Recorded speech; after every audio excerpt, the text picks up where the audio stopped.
اما بعد فاعوذ باللہ من الشیطان الرجیم بسم اللہ الرحمن الرحیم رب اشرح لی صدری ویسر لی امری واحلل عقدۃ من لسانی یفقہوا قولی۔ پچھلے ہفتے ہم نے سورۃ النجم کی تلاوت جو ہے وہ آخر تک کر لی تھی۔ آج میں تلاوت کا اعادہ نہیں کر رہا ہوں، اس لیے کہ آخری آیت آپ کو معلوم ہے کہ آیت سجدہ ہے۔ اب انشاءاللہ درس میں ہم وہاں پہنچ جائیں گے، آج وہ آخر ہی میں سجدہ کر لیں گے، جیسے کہ نبی اکرم صلی اللہ علیہ وسلم نے بھی جب ایک مجمع عام میں اس سورہ مبارکہ کو پڑھ کر سنایا تھا تو اختتام پر آپ نے بھی سجدہ کیا تھا اور تمام سامعین اور حاضرین نے بھی آپ کے ساتھ سجدہ کیا تھا۔ اس واقعے کو ذہن میں رکھتے ہوئے اختتام پر ہم پہنچیں گے، حضور صلی اللہ علیہ وسلم کی اس عمل کی گویا کہ پیروی کریں۔ اگرچہ درس بھی ہمارا آیت نمبر 41 تک پہنچ گیا تھا، لیکن آج پھر مجھے یہ کہنا پڑ رہا ہے کہ کچھ آیات کا حق، جیسا کہ بالعموم ہوتا ہے درس کے آخر میں کچھ تیزی ہوتی ہے، وقت کی کمی کے باعث تو صحیح طور سے ادا نہیں ہوتا، اس لیے آج آپ تیسرے رکوع کے شروع ہی سے دوبارہ مطالعہ فرمائیں۔ اعوذ باللہ من الشیطان الرجیم بسم اللہ الرحمن الرحیم۔ افرأیت الذی تولی واعطی قلیلا واکدی اعندہ علم الغیب فہو یری۔ کیا تم نے دیکھا اس شخص کو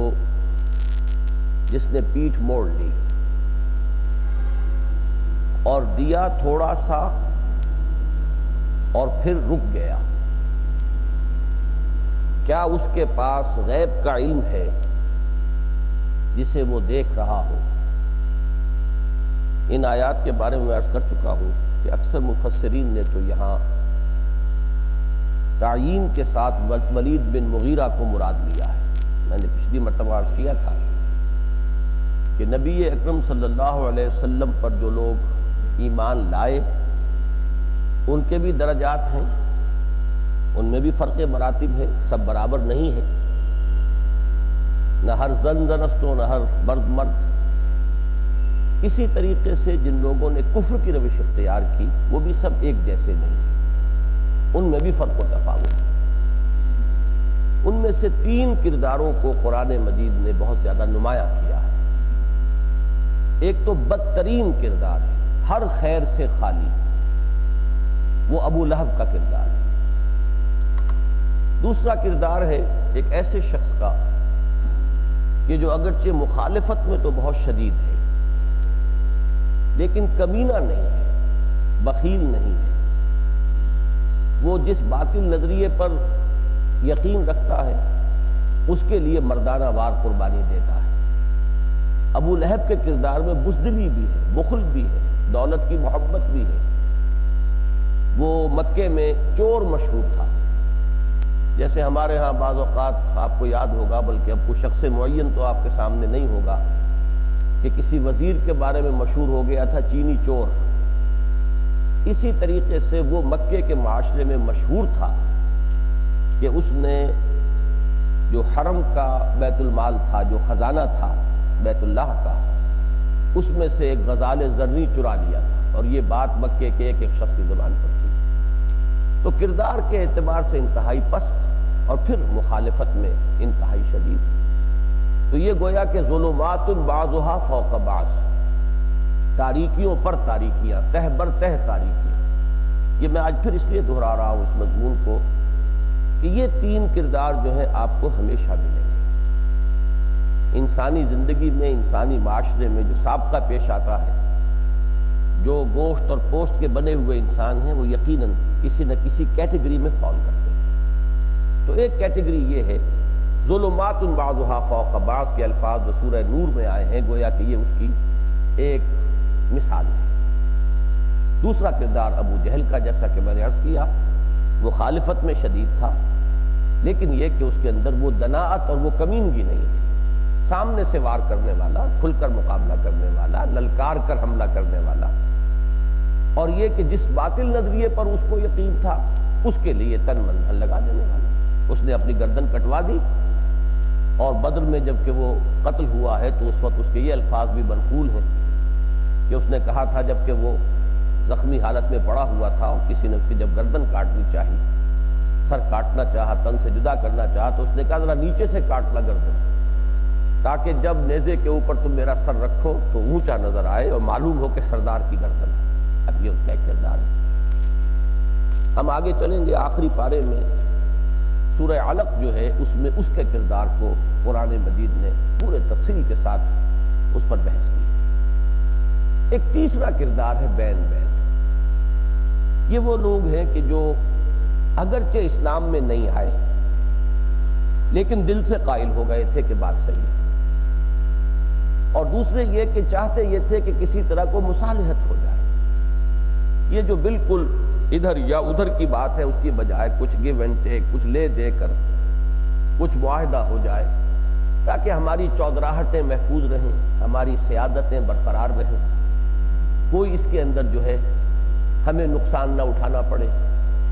یہ کردار جو ہے اولین مکی دور میں ولید بن مغیرہ کا ہے، یہی کردار ہرقل کا ہے۔ ہرقل نے بھی پورے طور پر جاننے کے باوجود اور پہچاننے کے باوجود محمد رسول اللہ صلی اللہ علیہ وسلم کو، اور اس کوشش کے باوجود کہ اگر میرے تمام نائبین سلطنت اور میرے تمام بڑے بڑے جو علماء ہیں، قسیسین جو ہیں، بطارقہ جو ہیں، یہ سب اگر ایمان لے آئے تو این بلاک این ماس ہماری کنورشن ہو جائے تو یہ نظام برقرار رہے، میری شہنشاہی پہ کوئی آنچ نہ آئے۔ تو جو کردار ہرقل کا تھا وہی ولید بن مغیرہ کا تھا۔ تو یہ کردار جو ہے اس کو قرآن مجید سب سے زیادہ کثرت سے زیر بحث لایا، اس لیے کہ میں نے پچھلی مرتبہ بھی عرض کیا تھا، مجھے یاد ہے کہ اگر ہم خود اپنے گریبانوں میں جھانکیں گے تو محسوس ہوگا کہ اسی کردار کا پرتو ہے ہماری شخصیتوں کے اندر۔ ایک بات کو حق سمجھنا،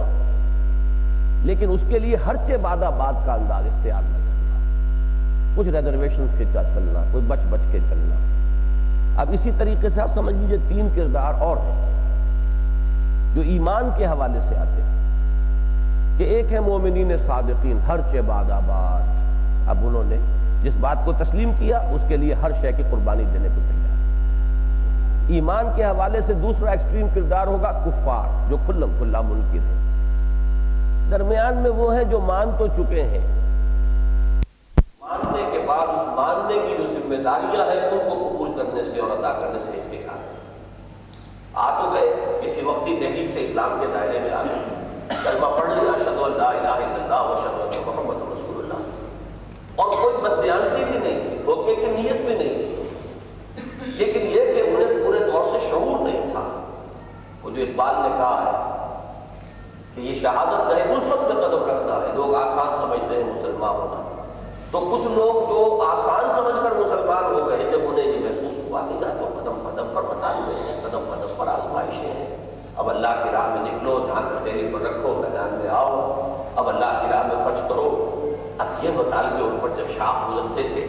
تو یہ وہ لوگ ہیں کہ جو دائرۂ اسلام میں آ گئے لیکن ہے مذبذب، وہ چل نہیں پا رہے،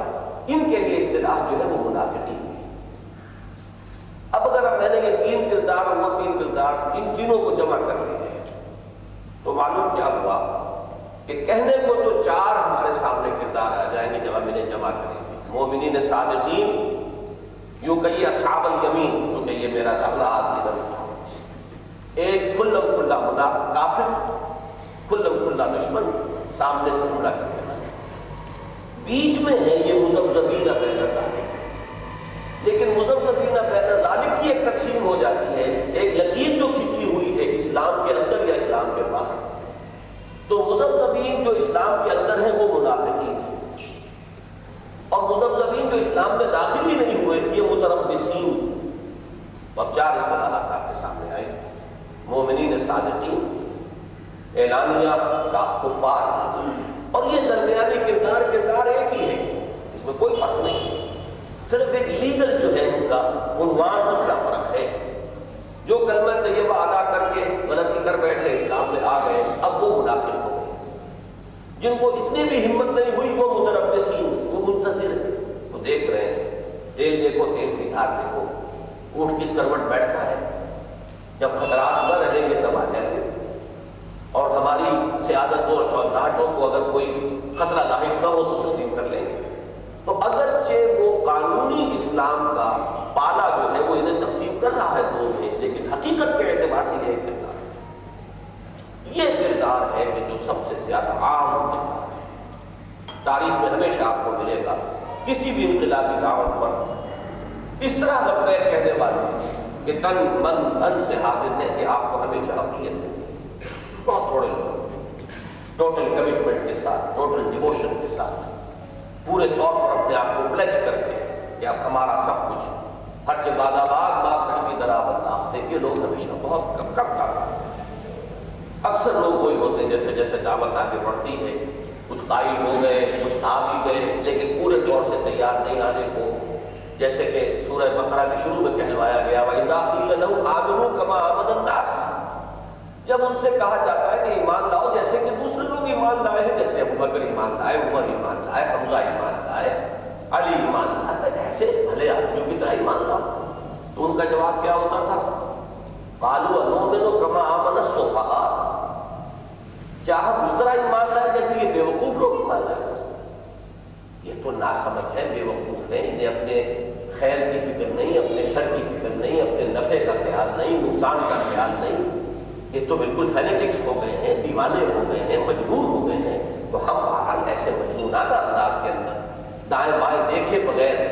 اپنے تحفظات کو بالکل بالائے طاق رکھ کر ہم آگے بڑھنے کو تیار نہیں۔ تو ان کے نزدیک وہ لوگ بے وقوف تھے۔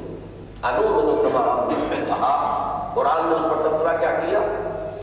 الا انہم هم السفہاء ولکن لا یعلمون، آگاہ ہو جاؤ بے وقوف یہی ہیں، احمق یہی ہیں، لیکن انہیں اس کا ہی نہیں۔ اس کو اچھی طرح سمجھنے کی ضرورت ہے، یہ باتیں بڑی بنیادی ہیں۔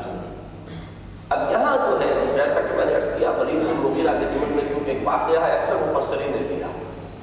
کہ وہ بالکل قریب آ گیا، حضور کی بات اس کے دل میں گھر کر گئی اور وہ ایمان لانے لگا۔ اسی کا یہ واقعہ پھر آگے چل کر آئے گا سورہ مدثر میں۔ یہاں جو واقعہ عام طور پر مفسرین نے نقل کیا ہے وہ یہ کہ جب یہ خبر گرم ہو گئی کہ ولید بن مغیرہ اب تھا بہت بڑا چودھری، اس کی بڑی جائیداد طائف میں بھی تھی، بہت دولت مند تھا۔ اب آپ اندازہ کیجئے کہ اسی کے بیٹے ہیں نا خالد بن ولید، تو جس کو کہتے ہیں نا کہ وہ شخصیت اور سیرت و کردار کا جو لوہا ہوتا ہے، یعنی یہ ان لوگوں میں سے تھے، لیکن یہ کہ مسئلہ اور اپنی چودراہٹیں اور اپنی سیادتیں ان کی قربانی دینے کو انسان آسانی سے تیار نہیں ہوتا۔ تو یوں کہیں کہ خالد بن ولید کا باپ ولید بن مغیرہ، اس کا معاملہ ہے کہ جب یہ خبر ہو گئی کہ یہ ایمان لا رہا ہے تو کوئی شخص اس کے پاس گیا اور اس نے کافی اونچ نیچ سمجھا کر آخری بات یہ کہی کہ تم ایمان نہ لاؤ، اور اگر تمہیں اندیشہ ہے کہ آخرت میں تم سے بات پوچھ ہوگی، وہاں کی ساری ذمہ داری تم پر، البتہ سودا بازی یہ بھی ہوئی کہ اتنے پیسے تمہیں مجھے دینے پڑیں گے، وہاں کا سارا عذاب تمہارے حصے کا بھی میں چھیل۔ اس نے بھی وعدہ کر لیا، اس میں سے بھی کوئی انسٹالمنٹس دی اور پھر وہ پیسہ جو ہے، پیسے کی محبت وہ تھی، تو اس سے کچھ ان آیات کے ساتھ ایک ظاہری لفظی جو ہے ایک ربط قائم ہوتا ہے۔ افرأیت الذی تولی، تولا کیا ہے؟ اس نے پیچھ موڑ دی، جو یہاں تک پہنچ گیا تھا کہ قسمت کی خوبی دیکھیے ٹوٹی کہاں کمند، دو چار ہاتھ تک کے امام رہ گیا۔ ارأیت الذی تولی، کیا تم نے دیکھا اس شخص کو اور کیا اپنے حالت پر جو مڑ گیا، واپس چلا گیا، پیچھ موڑ کر چلا گیا۔ وَأَعْطَىٰ قَلِيلًا وَأَكْدَىٰ، اب آٹا کے دونوں ترجمے کیے گئے، ایک تو یہ کہ اعطاء سے مراد کیا ہے؟ مال دینا، سبمٹ کر دینا، آئی سبمٹ، گرانٹڈ، میں نے آپ کی یہ بات تسلیم کری، تسلیم کرنے کے معنی کوئی نہیں۔ تو آٹا قلیل و اقدا کچھ مانا لیکن پھر رک گیا۔ اقدا کا لفظ آتا ہے عرب لغت میں کہ اگر کوئی شگڑا کھود رہا ہو تو آرام سے وہ کھودتا چلا جا رہا ہے، لیکن کہیں آگے چٹان آ گئی اور اس کا پھاوڑا جا کر اس پر رک گیا اور چٹان کو توڑنا ممکن نہ رہا تو وہی اس کا عمل رک گیا۔ تو کچھ بڑھنا کسی کام میں اور پھر کسی وجہ سے رک جانا، یہ ہے اقدا، رک گیا۔ اور اسی کے ساتھ ایک ربط قائم کرتے ہیں کہ اس نے کچھ پیسے بھی جو طے ہوا تھا اس شخص سے کہ آخرت کا بوجھ وہ سنبھال لے گا، تو اس کی بھی کچھ انسٹالمنٹ دی اور پھر وہ بھی اعنده علم الغیب فهو یرا، کیا اس کے پاس غیب کا علم ہے کہ وہ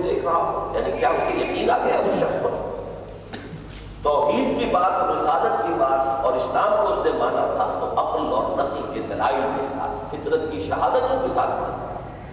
لیکن اس شخص کے صرف یہ کہنے سے اگر وہ مان گیا تو معلوم یہ ہوا کہ پھر بڑا وہ اعتماد تھا اس پر، بڑا یعنی ایک اندھا بہرا یقین تھا اس پر، ایمان بالغیب کوئی کوئی شخص پر لے آیا، آئندہ علم الغیب فہو یرا، اس طرح کا اتنا بڑا فیصلہ آگے بڑھتے بڑھتے رک جانا، پیچھے مڑ جانا، تو یہ کون سے یقینی علم کی بنیاد پر اس نے ایسا کیا؟ اس میں یاد دلا دوں آپ حضرات کو کہ یہی ایک کردار ہے جو سورہ حج میں ان الفاظ میں آیا ہے، وَمِنَ النَّاسِ مَن يَعْبُدُ اللَّهَ عَلَى حَرْفٍ فَإِنْ أَصَابَهُ خَيْرٌ اطْمَأَنَّ بِهِ وَإِنْ أَصَابَتْهُ فِتْنَةٌ انقلب عَلَى وَجْهِهِ خَسِرَ الدُّنْيَا وَالْآخِرَةَ۔ یہ وہ لوگ ہیں جو پالے سے ادھر آ گئے، ایمان لے آئے تھے۔ لوگوں میں وہ بھی ہیں جو اللہ کی بندگی کرنا چاہتے ہیں، کنارے کنارے مندار میں کود کر نہیں چاہتے، اگر تو خیر ہو خیریت ہو چلتے رہتے ہیں، اطمئن نہ میری مطمئن رہتے ہیں، کچھ خیر ملتا ہی ہے چلیے، لیکن اگر کہیں آزمائش آ گئی، کوئی فتنہ آ گیا، کوئی امتحان آ گیا تو اوندھے کو گر پڑتے ہیں۔ اس کے اوپر تبصرہ فرمایا قرآن نے، خسرت دنیا والآخرہ، یہ دنیا اور آخرت دونوں کا خسارہ۔ اسی کے لیے تمثیل کے پیرائے میں تصویر کھینچی ہے سورہ بقرہ کے دوسرے رکوع کے آخر میں، او کصیب من السماء فیہ ظلمات ورعد وبرق یجعلون اصابعهم فی آذانہم من الصواعق حذر الموت واللہ محیط بالکافرین یکاد البرق یخطف ابصارهم کلما اضاء مشوا فیہ واذا اظلم علیہم قاموا ولو شاء اللہ لذهب بسمعهم وابصارهم ان اللہ علی کل شیء قدیر۔ یہ ایک بڑی مرکب تفسیر ہے، بڑی بلیغ اور فصیح، کہ جیسے اندھیری رات ہے، کوئی قافلہ اندھیری شب کے اندر گرفتار ہو گیا ہے، طوفان آ گیا ہے، کڑک ہے بجلی کی، اور جو کڑک کی وجہ سے کانوں کے اندر انگلیاں ٹھوسی ہوئی ہیں، گھبرائے ہوئے ہیں لوگ،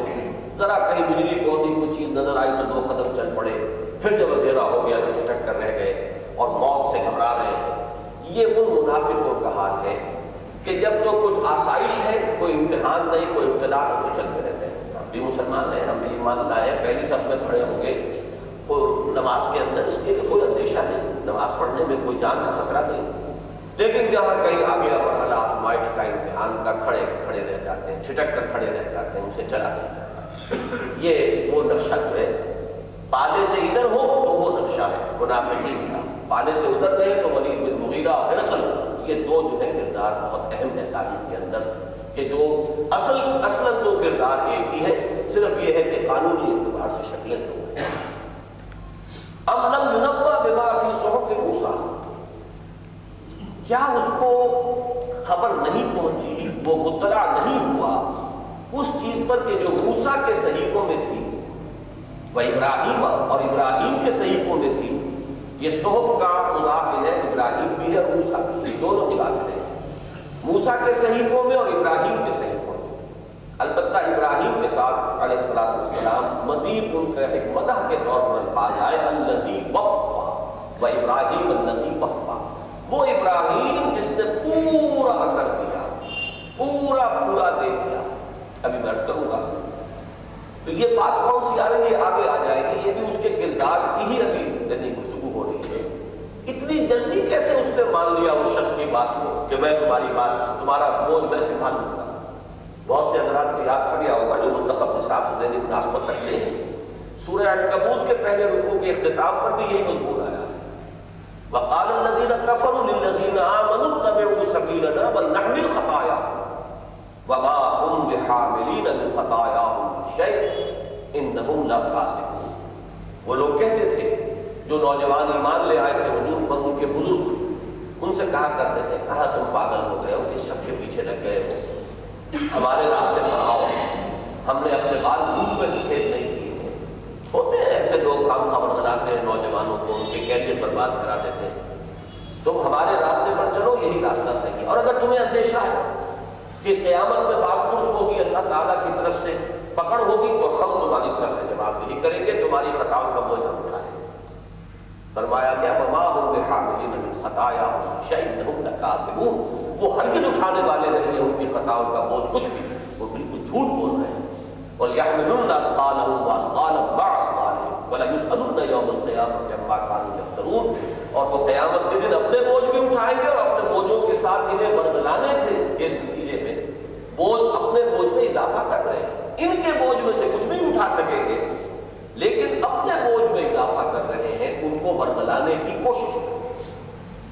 یہی بات اب یہاں آ رہی ہے، اللہ تزر وازرۃ وزر اخری، نہیں اٹھائے گی کوئی جان کسی اور کے بوجھ۔ یہ بات جو ہے دین کے مسلمات میں سے ہے، بدیہیات میں سے ہے، اس کے اصول میں سے ہے، یہ بات بہت اہم ہے، اور اس سورہ مبارکہ میں یہ مضمون بہت ہی وضاحت کے ساتھ آیا ہے۔ چنانچہ جو پہلا رکوع ختم ہوا تھا، اس کا یاد ہوگا کہ امر الانسان ما تمنا، وہاں نفی ہو رہی تھی اس کی، کیا انسان کے لیے ہے وہ کچھ جس کی وہ تمنا کرے؟ تمناؤں سے تو کچھ نہیں ملتا، یہ دنیا بھی ہر شخص جانتا ہے کہ محض تمنا کرنے سے حاصل نہیں ہوتی، آپ کو محنت کرنی پڑتی ہے۔ اگر آپ کو فصل لینی ہے تو ہل چلانا ہوگا، بیج ڈالنا ہوگا، فصل کاٹنی ہوگی، اس کو پانی دینا ہوگا، راتوں کو جاگنا ہوگا، حفاظت کرنی ہوگی، تب ملے گی فصل۔ یہ دنیا بغیر محنت کے نہیں ملتی، حالانکہ حقیر ترین شے آخرت، والآخرۃ خیر وابقیٰ، وہ بغیر محنت کے کیسے مل جائے؟ وہ صرف تمناؤں سے مل جائے گی، وہ صرف اس طرح مل جائے گی کہ ہم فلاں گروہ سے تعلق رکھتے تھے لہٰذا ہمیں تو جنت کے پاس گویا کہ ملے ہوئے، ہماری تو پہلے سے گویا کہ اللہ تعالیٰ کی طرف سے الاٹمنٹ جو ہے جنت میں ہوئی تھی۔ یہ ہے وہ احمقانہ خیال دنیا میں ہمیشہ مذہبی لوگوں کے اندر پیدا ہو جاتا ہے، کچھ گروہی نسبتوں کی وجہ سے۔ ہمارا ان سے تعلق ہے، ان کے دامن سے وابستہ ہے، ان کے نام لیوا ہے، لہذا ہم کو بخشا۔ اس کی نفی کی پہلے اس انداز میں کہ امر الانسان ما تمنا، کیا تمنا سے کچھ ملتا ہے؟ یہاں ملتا ہے تمہیں کچھ تمنا سے، تمہیں دانت و پسینہ آتا ہے، محنت کرتے ہو، مشقت کرتے ہو، تب تم دنیا میں کوئی چیز حاصل کر سکتے ہو، کوئی شے بنا سکتے ہو۔ یہاں پر بھی اب وہی بات کہی جا رہی ہے، لیکن اب دوسرے انداز میں، اللہ تزر وازرۃ وزر اخری، کہ نہیں اٹھائے گی کوئی اٹھانے والی کسی اور کے بوجھ۔ ہر انسان کو اپنی اکاؤنٹیبلٹی کو خود فیس کرنا ہے، یہ اسی کے سلسلے میں آ رہی ہے کہ اس نے کیسے مان لیا اس بات کو۔ معلوم ایسا ہوتا ہے کہ الفاظ سے اگر، میں اسے اگر کے ساتھ کہہ رہا ہوں، ایک رائے تو یہ ہے کہ اس میں ولید بن مغیرہ یا کوئی معین شخص اس کے پس منظر میں نہیں ہے، یہ ایک تمثیل ہے، یہ بھی ممکن ہے، لیکن یہ کہ ایک رائے اور مجھے بہت زیادہ قوی معلوم ہوتی ہے۔ الفاظ کچھ ایسے ہیں کہ جو پورے طور پر منطبق ہوتے ہیں اسی واقعے کے اوپر کے جو واقعہ مفسرین نے نقل کیا ہے، اس اعتبار سے کوئی حرج بھی نہیں ہے اگر اس سے اس بات کی وضاحت مزید ہو جاتی ہے، کھل کر بات سمجھ میں آ جاتی ہے تو اس کو قبول کرنے میں کوئی ذائقہ نہیں۔ تو اس سے یہ معلوم ہوتا ہے کہ ولید بن مغیرہ بڑا عالم و فاضل شخص تھا، یعنی اس سے اندازہ ہو رہا ام لم ينبأ ما فی صحف موسیٰ، معلوم ہوتا ہے کہ وہ ناواقف جاہل عامی انسان نہیں تھا، اور اس میں معلوم ہوتا ہے جب آپ سیرت کو پڑھیں گے تو وہ شخص بہت ہی فہیم، زیرک، دانا، یہ ساری اس میں صلاحیت اس کو ہے، بہادری اس میں نہیں تھی، مصلحت کوشی اس میں تھی، مداہنت کا وہ حضور صلی اللہ علیہ وسلم کو بھی مداہنت کی ترغیب دیتا تھا کہ کچھ لے دے کر معاملہ کر لو۔ یہ جو تقسیم ہو رہا ہے قریش کا معاملہ اور بٹ رہے ہیں، اس میں ہمارے لیے جو ہے بڑی جو ہے دنیاوی اعتبار سے بہت خرابی کی صورت ہے، اور ایسا نہ کرو کہ تمہاری ہی ساری باتیں مانی جائیں، کچھ لوگوں کی بات مان لو، کچھ اپنی بات منوا لو۔ یہ اسی ولید بن مغیرہ کا اثر ہے، سب سے زیادہ آتا ہے سورہ نون میں بھی اسی کا ذکر ہے، یہ آگے آئے گی سورت میں۔ تو میں یہ چاہتا ہوں کہ اس کردار کو پورے کو ایک دفعہ ذہن نشین کر لیں، اس کے ساتھ ہی یہ معلوم ہوتا ہے کہ زیرک، فہیم اور کچھ نہ کچھ معلومات رکھنے والا شخص تھا، جو جانتا تھا کہ آسمانی کتابوں کی تعلیمات کیا ہیں۔ قرآن کا انداز یہ بتا رہا ام لم ينبأ بما فی صحف موسیٰ، کیا اسے معلوم نہیں ہے؟ یہ در حقیقت یہ جو استفہام تقریری کہلاتا ہے، کسی چیز کو موقف کرنے کے لیے سوالیہ انداز، کیا تمہیں معلوم نہیں ہے؟ اس کا مطلب ہے تمہیں معلوم ہے، خوب معلوم، تم جانتے ہو، کیا تمہارے علم میں یہ بات نہیں ہے؟ اور اس کا کہنے کا اصل مقصد کیا ہوگا؟ تم اچھی طرح جانتے ہو، تمہارے علم میں۔ تو یہ وہی استفہام تقریری ہے، ایک چیز کو کی تاکید کے لیے سوالیہ انداز اختیار کرتے ہیں۔ اب لم ينبأ بما فی صحف موسیٰ، کیا اسے علم نہیں ہے جو کچھ کہ موسیٰ کے صحیفوں میں تھا، یعنی تورات کی تعلیم کا خلاصہ تھا، وَإِبْرَاهِيمَ الَّذِي وَفَّىٰ، اور اس ابراہیم کے صحیفوں میں تھا جس نے کہ ہر شے پوری ادا کر دی۔ ایک بات تو میں پچھلی مرتبہ بیان کر چکا ہوں کہ جہاں تک صحف موسیٰ کا تعلق ہے اس میں تو کوئی اشکال نہیں، سب مانتے ہیں تورات ہے، موجودہ جو اولڈ ٹیسٹمنٹ ہے اس کی پہلی 5 کتابیں وہ جو بھی شکل ہے محرف شدہ صورت میں، لیکن اس میں بہت سی باتیں درست بھی ہیں، کچھ چیزیں غلط بھی ہیں، لیکن وہ ہے ان کو بکس آف موسیز کے جو صحف موسیٰ، لیکن صحف ابراہیم کہاں؟ اور یہ بات مؤکد ہو جاتی ہے کہ آخری پارے میں سورۃ الاعلیٰ کے اختتام پر بھی یہی آیت آئی ہے،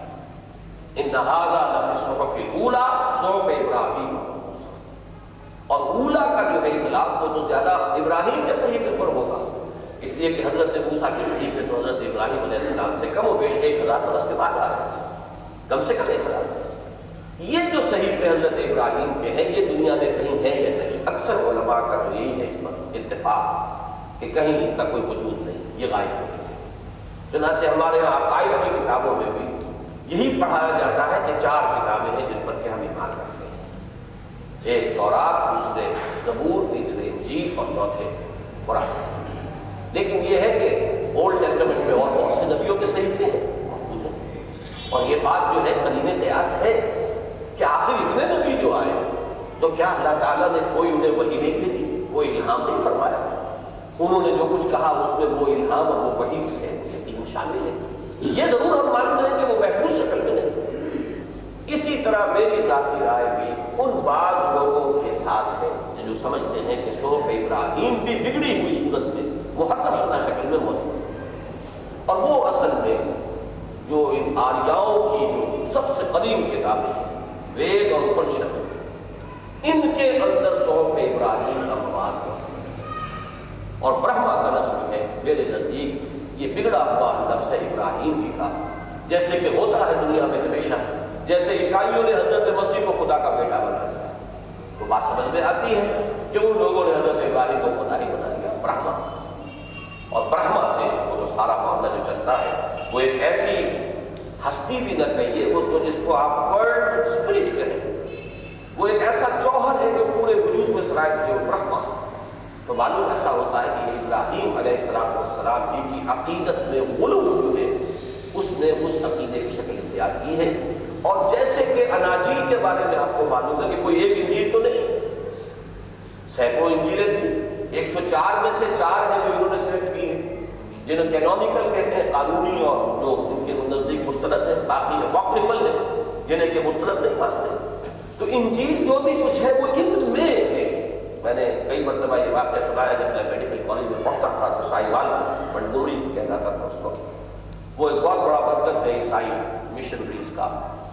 تو وہاں ایک مسٹر بھائی چھوٹے سے پادری، میں ان سے ملنے گیا، میں نے کہا کہ ان 4 میں سے کس سے میں سمجھوں کہ انجیل؟ تو جواب اس کا بڑا ذہانت کا مشتمل تھا۔ میں اس وقت ایک نوجوان کالج میں پڑھنے والا طالب علم، سادہ سا میں نے سوال کیا، لیکن جو جواب اس نے دیا اس سے میں نے سمجھا کہ یہ بات اصل میں انتہا بڑے غور و فکر کا گویا کہ نچوڑ ہے کہ ان سوالوں کا جواب یہ ہوگا، اور وہ لفظ واقعہ بڑے جامع تھے۔ اس نے کہا none of them is Bible is in them۔ اب اس سے ان کا وہ اعتراض رفع ہو جاتا، کون سا بائبل کسے کہتے ہیں؟ ان میں سے کوئی بھی بائبل نہیں، بائبل ان میں۔ اسی طریقے سے میں کہہ رہا ہوں کہ یہ اپنشد اور وید ان کو ہم صحف ابراہیم نہیں کہہ سکتے، لیکن صحف ابراہیم کی تعلیم بگڑی ہوئی شکل میں وہ ان کے اندر ہوتی۔ یہ ایک گمان ہے، قیاس کے درجے میں ہے، لیکن اس کے بہت سے شواہد ہیں، اس وقت نہیں ہے کہ میں تفصیل سے انہیں بیان کر سکتا۔ وفا کے لفظ پر غور کیجیے، یہ بھی بہت اہم لفظ ہے، اس لیے کہ قادیانیوں نے یہ جو وفا اور وفا اور توفیہ اور ایفا اور توفا، یہ جو بہت سے مصدر بنتے ہیں اس سے، ان سے عام مسلمانوں کی ناواقفیت سے فائدہ اٹھایا، اور اسی وجہ سے عام آدمی جو ہے ان کی دلیلوں کے آگے چپ ہو جاتا ہے۔ حضرت مسیح علیہ السلام کے بارے میں آیا نا، انی متوفیک و رافعک الیک۔ اب انی متوفیک عام آدمی کہے گا بھائی وہ متوفی کون ہوتا ہے؟ ہم کہتے ہیں نا متوفی فوت ہو جانے والا، فوت ہو گیا، مر گیا، بات وہ بھی ختم ہو گئی، مسیح تو فوت ہو گئے،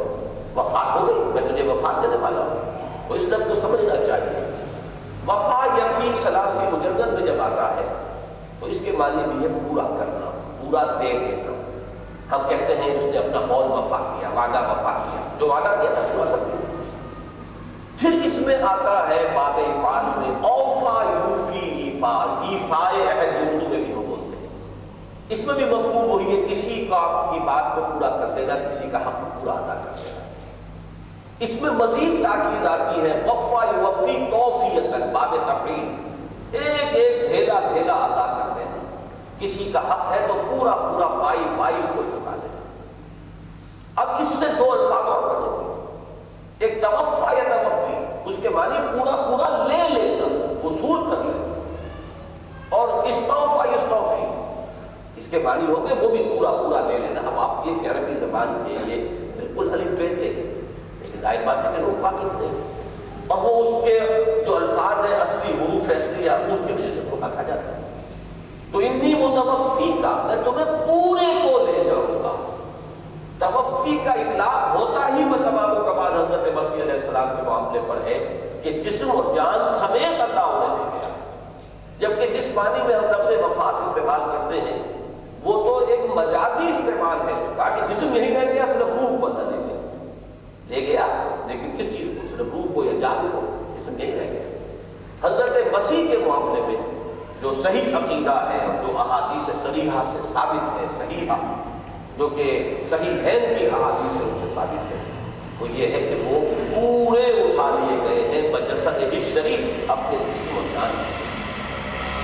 یہاں وہ لفظ آیا ہے وفا یوفی توفیۃ، پورا پورا دے دینا، ابراہیم الذی وفا، اللہ کا پورا حق ادا کر دیا، اللہ کے ہر تقاضے کو پورے طور پر سر انجام دیا، اللہ کے ہر مطالبے کے آگے سر تسلیم کم کر دیا، جسے سورہ بقرہ میں کہا گیا ہے اذ قال له ربه اسلم قال اسلمت لرب العالمین، جب جب بھی اس سے اس کے رب نے کہا کہ سر تسلیم خم کرو، اس نے کہا سر تسلیم خم، جو حکم دیا بسر و چشم اس کو پورا کر۔ تو یہ حضرت ابراہیم کی وہ شان ہے جو سورہ بقرہ میں آئی ہے اس عظیم الفاظ میں، وَإِذِ ابْتَلَىٰ إِبْرَاهِيمَ رَبُّهُ بِكَلِمَاتٍ فَأَتَمَّهُنَّ قَالَ إِنِّي جَاعِلُكَ لِلنَّاسِ إِمَامًا۔ یاد کرو جب کہ ابراہیم کو اس کے رب نے بڑے بڑی باتوں میں آزمایا، بڑے بڑے امتحان دیے، اس سے بڑا امتحان کیا ہوگا؟ اکلوتا بیٹا 87 برس کی عمر میں دعائیں مانگ مانگ کر لیا، اب وہ 13 برس کا ہوا ہے۔ فلما بلغ معه السعي قال، اب آپ اور کیجئے، جبکہ بازو بن جاتا ہے بیٹا، کچھ نہ کچھ دنیاوی معاملات کے اندر بھاگ دوڑ میں، لما بلغ معه السعي، اس وقت اسے حکم دیا جا رہا ہوں سے ذبح کرو، اور وہ بوڑھا 100 برس کا بوڑھا اس کے سامنے، اس حکم کے سامنے بھی سر تسلیم خم کیے ہوئے، تو اس سے آگے کوئی امتحان نہیں۔ تو تمام امتحانات میں پورا اترا، وَإِبْرَاهِيمَ الَّذِي وَفَّى، اور اس ابراہیم کے صحیفوں میں جس نے اللہ کے ہر حکم کو پورا پورا ادا کر دیا، اللہ کے تمام حقوق کو پورا پورا ادا کر دیا۔ میں نے یاد دلایا تھا کہ قرآن مجید میں یہ اللہ کے لیے لفظ حق آتا ہے 3 جگہ، یا ایھا الذین آمنوا، یا ایھا الذین آمنوا اتقوا اللہ حق تقاته، اللہ کا تقوی اختیار کرو جتنا کہ اس کے تقوی کا حق۔ دوسرے جاہدوا فی اللہ حق جہاد، اللہ کی راہ میں جہاد کرو، محنت کرو جتنا کہ اس کی راہ میں جہاد کا حق ہے۔ اب جو شخص اس حق کو بتمام و کمال پورا کر دے، تقوی اور جہاد دونوں کے اعتبار سے، وہ اس ٹیسٹیمونیل کا اور سند کا مستحق ہوگا کہ الذی وفا، جس نے پورا پورا کیا۔ ویسے تیسرا لفظ اور بھی آتا ہے، لیکن وہ عام طور پہ نفی کے انداز میں آیا، ما قدر اللہ حق قدر، یہ تیسری چیز ہے، اللہ کی معرفت جیسے کہ اس کی معرفت کا حق ہے، اللہ کا تقوی جتنا کہ اس کے تقوی کا حق ہے، اللہ کے لیے جہاد جیسا کہ اس کے لیے جہاد کا حق ہے۔ 3 چیزیں پوری ہو جائیں تو گویا کہ انسان کامل وجود میں آ جائے گا۔ یہ ہے انسانیت کی معراج۔ اچھا وہ کیا بات تھی جس کی طرف توجہ دلائی؟ اللہ تزر وازرۃ وزر اخرى، کہ نہیں اٹھائے گی کوئی اٹھانے والی، یہ مؤنث کے صیغے میں اس لیے آیا ہے کہ جان مراد ہے، نفس، اور وہ مؤنث ہے۔ یہ جو نفس ہے، یا ایھا النفس المطمئنہ، تو یہ نفس انسانی جو ہے کوئی جان کسی اور جان کا بوجھ نہیں اٹھائے گی، ہر ایک کو اپنا بوجھ اٹھانا ہے۔ وَأَن لَيْسَ لِلْإِنسَانِ إِلَّا مَا سَعَىٰ، اور یہ کہ انسان کے لیے نہیں ہے مگر وہی جس کے لیے کہ اس نے محنت کی۔ یہ میں پچھلی مرتبہ کر چکا ہوں کہ اس میں اگرچہ بہت زور ہے اور ایمفیسس ہے، اور اس درجے میں بات سمجھ لینی چاہیے کہ اصول یہی ہے، لیکن جیسے کہ انگریزی میں آپ کہتے ہیں کہ ایکسیپشنز پروو دی، ایکسیپشنز اس میں ہے۔ مثلا آپ استغفار کرتے ہیں اللہ میرے والد کو بخش دے، اب اس میں ان کی محنت کا بھی کوئی دخل نہیں ہے، یہ تو میرا استغفار ہے، اللہ قبول فرما لے، اس کی نفی نہیں ہوگی۔ اسی طرح شفاعت حقہ، اس کی نفی نہیں ہوگی۔ اللہ تعالیٰ کسی کی سفارش کو کسی کے حق میں، یہ استغفار کی سفارش ہے، جب ہم کہتے ہیں اللہ اس کو معاف فرما دے، یہ بھی سفارش ہے۔ اسی طریقے سے شفاعت حقہ اس میں شامل ہے۔ اسی طرح صدقات جاریہ، اس کو کہتے ہیں صدقہ جاریہ۔ اگرچہ صدقہ جاریہ کے بارے میں تو یہ کہا جا سکتا ہے کہ انسان کی اپنی محنت ہے، اولاد کی اچھی تربیت کی، کوئی مسجد بنائی، کوئی دارالعلوم بنا دیا، تو اس کی محنت ہے کہ اس کے بعد اس کا سلسلہ جاری رہے گا، جب تک اس کا فیض جاری رہے گا اسے ملنا ہے۔ لیکن ایک اور شکل بھی ہے جو احادیث سے ثابت ہے کہ قیامت کے دن کچھ لین دین ہوگا۔ ایک شخص بہت سی نمازیں لے کر آیا لیکن کسی کا حق بھی اس نے مار دیا تھا، تو اب اس کی نمازیں اس کو دے دی جائیں گی، تو یہ نمازیں اس کی اپنی کمائی نہیں تھی لیکن وہ کمائی اس کے حساب میں شامل ہو جائے گی۔ تو الیس للانسان الا ما سعی میں جتنی ایکسیپشنز احادیث صحیحہ سے، کتاب و سنت سے ثابت ہوں، ان کو برقرار رکھتے ہوئے اصل اصول یہی ہے کہ ہر انسان کو اصل میں یہی سوچنا چاہیے کہ اپنی محنت، اپنا بوجھ کو اٹھانا ہوگا، اور انسان کے لیے اصلاً وہی کچھ ہے جس کے لیے وہ محنت ہے۔ سورہ بنی اسرائیل میں اس کو کھول دیا گیا ہے، وَمَنْ أَرَادَ الْآخِرَةَ وَسَعَى لَهَا سَعْيَهَا وَهُوَ مُؤْمِنٌ فَأُولَٰئِكَ كَانَ سَعْيُهُمْ مَشْكُورًا، جو آخرت کا ارادہ کر لے اور آخرت ہی کا طالب بن جائے اور پھر محنت کرے اس کے لیے جیسی کہ اس کے لیے محنت کرنی چاہیے، اس کی محنت جو ہے وہ سفل ہوگی اور اس کی اللہ تعالیٰ کا شکر ہے۔ لیکن تمنائیں کرنے سے کچھ نہیں ہوگا۔ تو ام للانسان ما تمنا، یہ پہلے آ چکا ہے، اور یہاں آ کر اس نے دوسرے اسلوب سے اس مضمون کو مکمل کر دیا۔ اللہ تزر وازرۃ وزر اخری وان لیس للانسان الا ما سعی وان سعیہ سوف یری۔ ہاں، دوسری بات یقین یہ ہے کہ اس کی سعی جو ہے، اس کی محنت ضائع نہیں جائے گی۔ یرا کے نائب فاعل اس کو کہتے ہیں، جو بھی فعل مجہول ہے، دو ہو سکتے ہیں، ایک تو سعی، اس کی سعی، اس کی محنت، اس کی کارگزاری کا ملاحظہ کیا جائے گا۔ اٹ ول بی اکاؤنٹڈ، ہم اس کو نگاہ میں رکھیں گے۔ یہ ایک شاہانہ انداز ہوگا اللہ تعالیٰ کی طرف سے۔ یہ ہے جو بعض حضرات کے لیے، لیکن اکثر کے نزدیک اس یرا کا جو ہے وہ وہی جو شخص ہے جس نے کہ وہ محنت کی، اسے دکھا دی جائے گی اس کی محنت۔ اور یہ جو قرآن مجید کے دوسرے جو مقامات ہیں ان سے زیادہ مناسبت رکھنے والا ترجمہ یہ ہوگا۔ جیسے کہ آپ کو معلوم ہے کہ آخری بارے اس سورہ مبارکہ کا اختتام ہوتا ہے، فَمَنْ يَعْمَلْ مِثْقَالَ ذَرَّةٍ خَيْرًا يَرَهُ وَمَنْ يَعْمَلْ مِثْقَالَ ذَرَّةٍ شَرًّا يَرَهُ۔ جس کسی نے ذرے کے ہم بدن نیکی کی ہوگی اسے موجود پائے گا اور دیکھ لے گا، اور جس نے ذرے کے ہم بدن کوئی برائی کمائی ہوگی اس کو اپنے سامنے موجود پائے گا۔ وَأَنَّ سَعْيَهُ سَوْفَ يُرَىٰ ثُمَّ يُجْزَاهُ الْجَزَاءَ الْأَوْفَىٰ، پھر اس کو دیا جائے گا بدلہ، اور بدلہ بھی اوفا۔ اب یہ اوفا اسی لفظ سے، وفا یفی سے، یہ ہے افعل التفصیل، اوفا اکبر اصغر اس پر ہے۔ اوفا سب سے کامل، سب سے بڑا، سب سے پورا پورا، یعنی پورے ہونے میں کامل ترین شکل میں اس کو بدلہ کرتا ہے۔ اس بدلے میں بھی، اس میں ڈیبٹ کریڈٹ بھی ہے، اس میں نیکیوں اور بدیوں کا ایک موازنہ بھی ہے، موازین کا معاملہ بھی ہے، وہ تمام چیزیں بھی موجود رہیں گی۔ یہ نہیں ہے کہ جو بھی بدی آپ نے کی اس کا لازماً آپ کو بدلہ مل جائے۔ اللہ ہمارا معاف فرمانے والا بھی ہے۔ اللہ تعالیٰ آپ کی کسی بدی کے لیے اس دنیا ہی میں آپ پر شفقت فرمائے اور کوئی دنیاوی تکلیف آپ کو پہنچا کر اس کا کفارہ کر دے، قبول فرما لے، اس کا بھی امکان ہے۔ لیکن ظاہر بات ہے اکاؤنٹ فارم تو ہوئی ہے نا۔ اللہ تعالیٰ نے اپنی مغفرت سے، اپنی شان غفاری سے بخش دیا ہو، اللہ تعالیٰ نے اپنے کسی مقرب بارگاہ یا کسی انسان یا کسی فرشتے کی کو اس کے حق میں سفارش کی اجازت دے دی ہو اور اس سے اس کی وہ گناہ جو ہے اس کی معافی ہو جائے، ان کی نفی نہیں ہوگی۔ لیکن یہ ہے کہ اصول یہی رہے گا کہ انسان کا عمل ہے اور عمل کا یہ رہے گا اصل الاصول. اس کی جو فاؤنڈیشن ہے اس کو ڈسٹرب کیے بغیر جو چیز جہاں جہاں پر ہے کتاب و سنت کے اندر اس کو اس کے مقام پر رکھنا، اس کی نفی نہ کرنا، یہ دوسری انتہا ہو جائے گی. اس لیے کہ ہمارے لیے دلیل تو کتاب و سنت ہی ہے. کتاب و سنت میں جو چیز آ رہی ہے اس کی نفی نہیں کرے گی. ہم اپنے کسی جذبے میں آ کر، کسی انتہا پسندی میں آ کر کسی بات کی نفی کر دیں کہ جو کتاب و سنت سے ثابت ہو رہی ہے یہ تو ہم خود اپنے اوپر ظلم کریں. لیکن یہ پورا مضمون جو ہے اس کی اصل روح جو ہے اس کو سامنے رکھنا چاہیے. اصل شے انسان کی محنت ہے، کمائی ہے، اور اصل الوصول بدلہ ہے. وہ یوم الدین ہے، جزا و سزا کا دن ہے. مالک یوم الدین، جزا و سزا کے دن کا مالک اور مختار مطلق ہے. ثم یجزاہ الجزاء الاوفی وان الی ربک المنتہی. ایک بات میں چاہتا تھا کہ توجہ دلاؤں، اس سورہ مبارکہ میں دو چیزیں اسلوب کے اعتبار سے قابل توجہ ہے. پہلی تو یہ کہ یہ جو آخری حصے کی صورتیں ہیں قرآن مجید کی، زمانہ نزول کے اعتبار سے یہ ابتدائی زمانے کی صورت ہے. ترتیب مصحف میں یہ قرآن مجید کے آخری حصے ہیں. ان میں آیتیں چھوٹی چھوٹی ہیں، بہاؤ تیز ہے، ردم جو ہے بہت نمایاں ہے.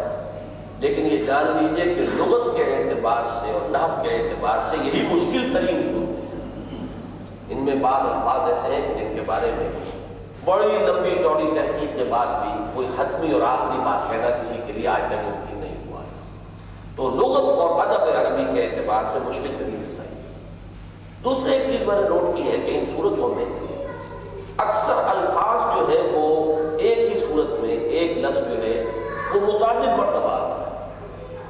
اور اس میں در حقیقت اس لفظ کی جو اصل اس کا باطن ہے اس کی طرف توجہ دلانا جو ہے وہ پیش نظر ہوتا ہے کہ لفظ ذرا بدلی ہوئی شکل میں، ابھی اس کی میں مثال دوں گا. اس وقت صرف ذہن اس لیے منتقل ہو گیا کہ منتہا اب سدرۃ المنتہا کا لفظ ہے. وَلَقَدْ رَآهُ نَزْلَةً أُخْرَىٰ عِندَ سِدْرَةِ الْمُنتَهَىٰ إِذْ يَغْشَى السِّدْرَةَ مَا يَغْشَىٰ. یہاں پہ وہ لفظ دوبارہ آتا ہے وَإِنَّ إِلَىٰ رَبِّكَ الْمُنتَهَىٰ، اور یقیناً تیرے رب ہی کی طرف ہے. اب اس کا ترجمہ بڑا مشکل ہے اردو میں. آخری پہنچ، تمہاری آخر کار، تمہاری پیشی، یہ بھی اس کا مفہوم ہو جائے گا کہ سب کو بالآخر نہیں پہنچنا ہے. ان الی ربک الرجعی جیسے کہ کہا گیا ہے سورہ علق میں، گویا کہ ان الی ربک المنتہی کا مفہوم ہو. پھر اس کے اندر یہ مفہوم بھی ہے کہ علم کا منتہا، کیونکہ اس سے پہلے آ چکا ہے ذالک مبلغہم من العلم،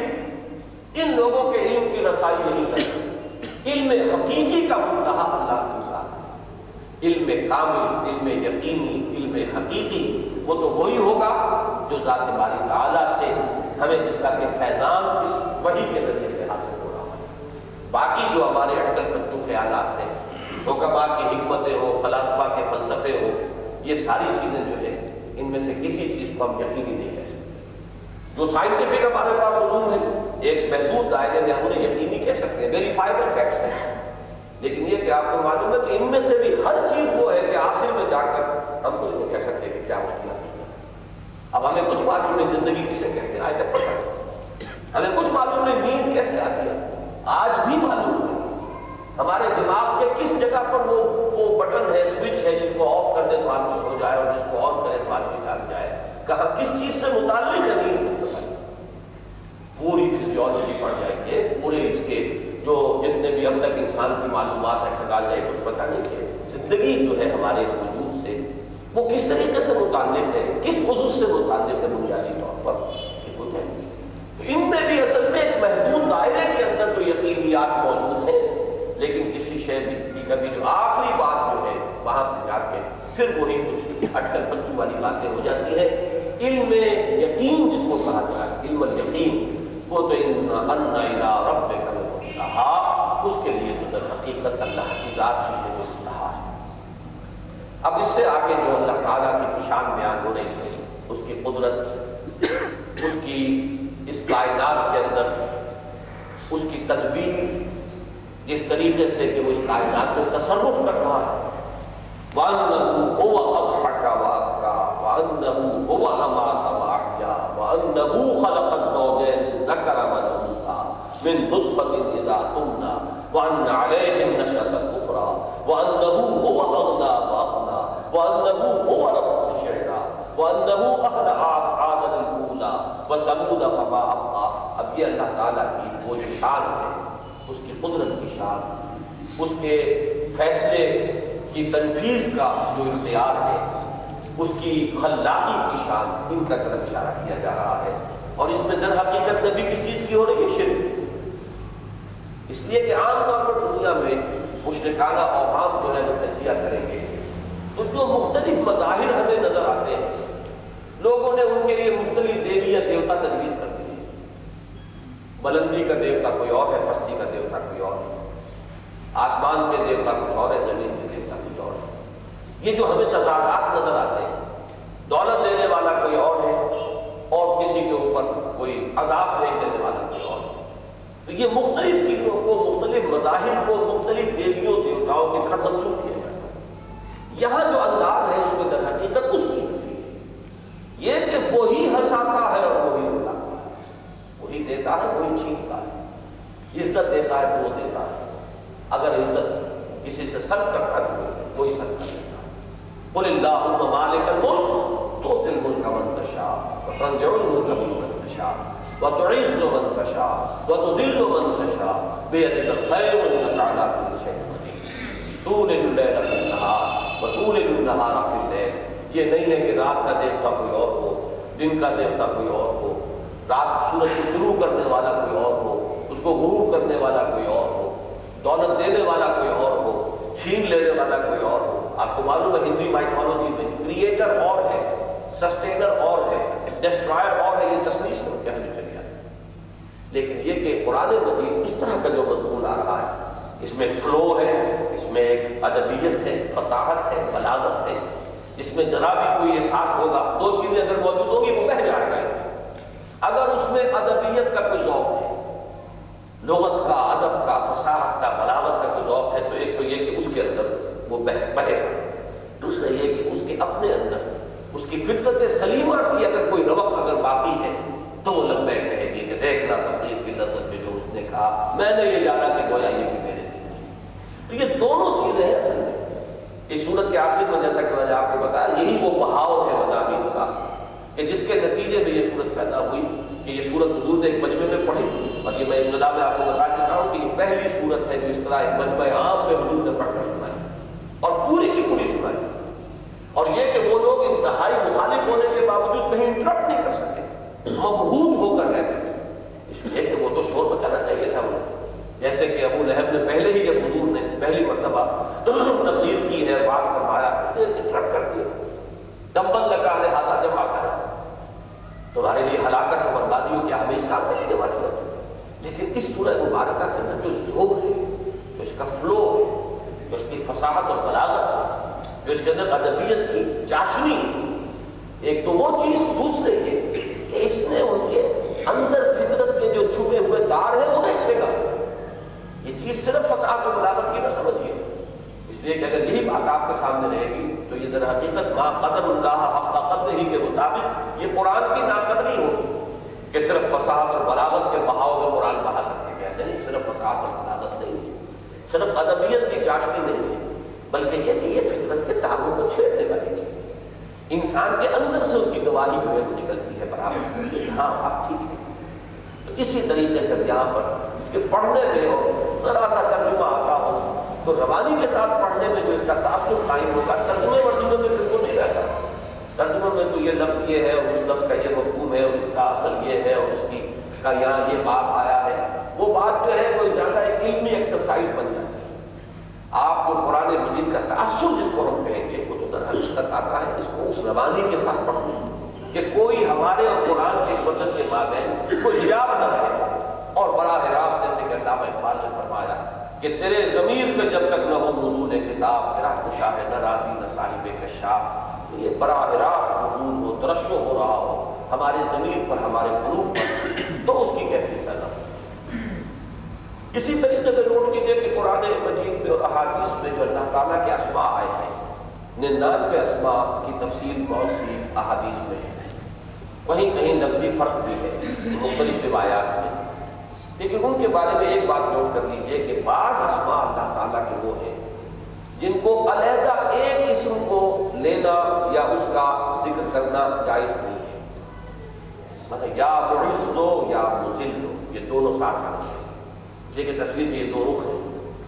یا قابض ہو یا باسط ہو، قابض قبض کرنے والا، باسط کھولنے والا، معز اور مذل، اور اسی طریقے سے رافع اور خافض، گرانے والا اٹھانے والا، عزت دینے والا ذلت دینے، یہ ہے کہ دو جوڑوں کی شکل، اور وہی جوڑوں والا انداز کیا انہو ہوا اضحک وابکا، اور یہ کہ وہی ہے جو ہنساتا ہے اور رلاتا ہے، وانہو ہوا امات واحیا،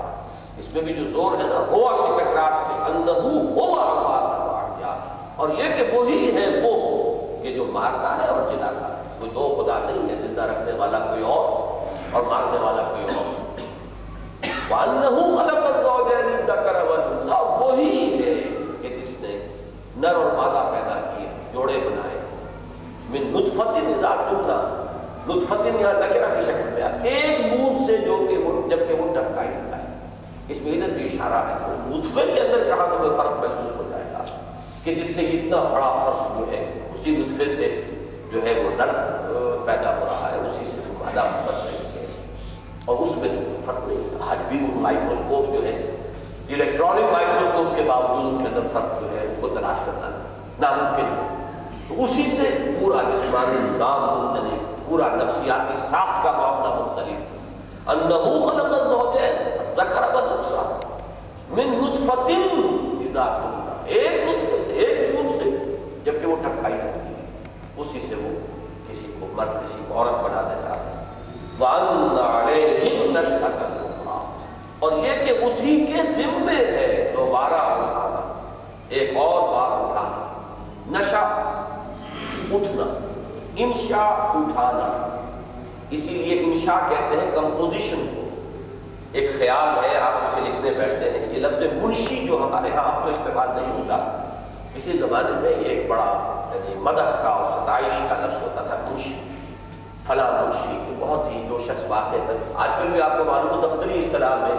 بہت اچھی ڈرافٹنگ کرنے والا جو ہوتا ہے اس کی ایک صلاحیت مانی جاتی ہے اور وہ کہ بہت اچھا ڈرافٹ بناتا ہے، تو منشی اس کو کہتے ہیں کہ جو کسی چیز کو، کسی خیال کو اٹھائے اور خیال کو باندھے، کمپوز کرے۔ اب باندھنا خیال کا اور کمپوز کرنا، دیکھیے زبانوں کے الفاظ جو ہیں ان میں کس قدر فرق ہے، اور پھر جب وہ اس کو مرتب کر کے پیش کرتا ہے تو منشی۔ اب نشا اٹھانا تو علیہ النشأۃ الاخریٰ، دوسری مرتبہ کا اٹھانا اس کے ذمے۔ یہاں جو ہے خاص طور پر جو صلہ آیا ہے اعلیٰ آتا ہے اپنی زبان میں کسی کا کسی کے ذمے، یہ اس کی ذمہ داری ہے۔ اس میں ایک پورا فلسفہ اس پر ہے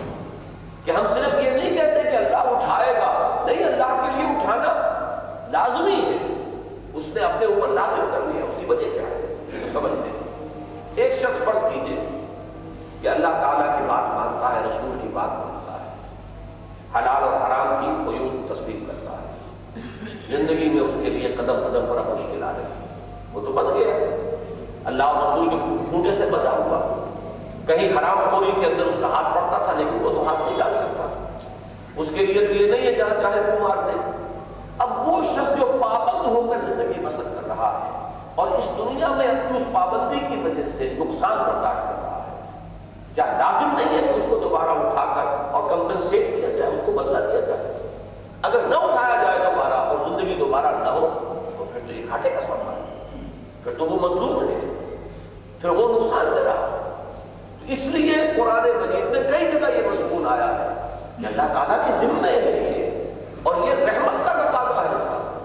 کہ وہ انسانوں کو دوبارہ اٹھائے، کہ اللہ تعالیٰ کی رحمت کا لازم ہے، ورنہ تو اللہ تعالیٰ کے اوپر الزام آئے گا، ظلم کا الزام آئے گا کہ جو لوگ اسی نے ہمارے دل میں ڈالی ہے نا نیکی اور بدی کی جو ایک پہچان ہے، اب اس نیکی اور بدی کی پہچان، اندر کی پکار کو، اپنے ضمیر کی پکار کو، کوئی تو لبیک کہہ رہا ہے، کوئی نظر انداز کر رہا ہے۔ جو لبیک کہہ رہا ہے اس کے لیے قدم قدم پر رکاوٹ ہے، اس کا ضمیر اسے روکتا ہے، جو اس کو اگنور کر رہا ہے وہ عیش کر رہا ہے, پڑھتا چلا جا رہا ہے, اس کے لیے کوئی رکاوٹ ہی نہیں, جدھر چاہے وہ مارے, بائی ہک اور بائی کروک. اب یہ جو اللہ نے رکھی کہ اس نے ہمارے اندر نیک اور بدی کی پہچان رکھی, اب یہ ظلم ہو گیا اگر یوم جزا نہ ہو, بدلہ نہ ہو, آخرت نہ ہو, دوبارہ کا اٹھنا نہ ہو, اور اس شخص کو پورا پورا جزا نہ ملے, جیسے کہ فرمایا ثم یجزاہ الجزاء الاوفی, پھر اسے پورا پورا بھرپور بدلہ ملے گا. اگر یہ نہیں ہوتا تو پھر یہ ظلم ہے, یہ تعدی ہے. پھر ہمارے اندر بھی اگر اس نے یہ لمیٹیشن رکھتی ہے ضمیر کی, اگر ہمارے اندر وہ بیڑیاں جو خود ہمارے اپنے اندر موجود ہے وہ ڈال دی ہمارے پاؤں میں, تو ظلم کیا. پھر تو وہ لوگ دفے میں رہے کہ بابر بیش کوش کی عادت دوبارہ نیش, جو چاہو کماؤ, جو چاہو کھاؤ, جس طرح چاہو عیش کرو. جہاں اگر تمہارے اندر طاقت ہے تو مائنڈ از رائٹ, جس کا خون چوس سکتے ہو چوس لو, جس کے اندر سے تم جو چیز بھی برآمد کر سکتے ہو کر لو. پھر تو وہ جو ہے دفے میں رہے. اس لیے در حقیقت رحمت خداوندی کا تقاضا یہ ہے کہ دوبارہ انسان کو اٹھایا جائے اور جزا و سزا کا معاملہ. یہ اللہ کے قہر کا ظہور نہیں ہے, اللہ کے عدل کا اور اس کی رحمت کا ظہور. اس لیے یہاں پر دیکھیے ان علیہم نشأۃ الاخری, اس کے ذمے ہے دوبارہ اٹھانا, یہ اس نے اپنے ذمے لیا ہے. اگر وہ اس کو نہیں کرے گا تو گویا کہ اپنی ذمہ داری کو ادا کرنے کے اندر اس کی طرف سے کمی ہوئی. وَأَنَّهُ هُوَ أَغْنَىٰ وَأَقْنَىٰ, اور یہ کہ وہی ہے جو غنی کرتا ہے اور دولت مند کرتا ہے, دولت مند بناتا ہے. یہ اغنا کا لفظ بہت ہی سمپل ہے, سادہ لغت ہے. غنی سے اغنا, کسی کو ایسی کیفیت میں انسان اگر ہے کہ احتیاج نہیں ہے, بس غنی سے کہتے ہیں. غنی کے معنی یہ نہیں ہوتی کہ دولت کے انبار.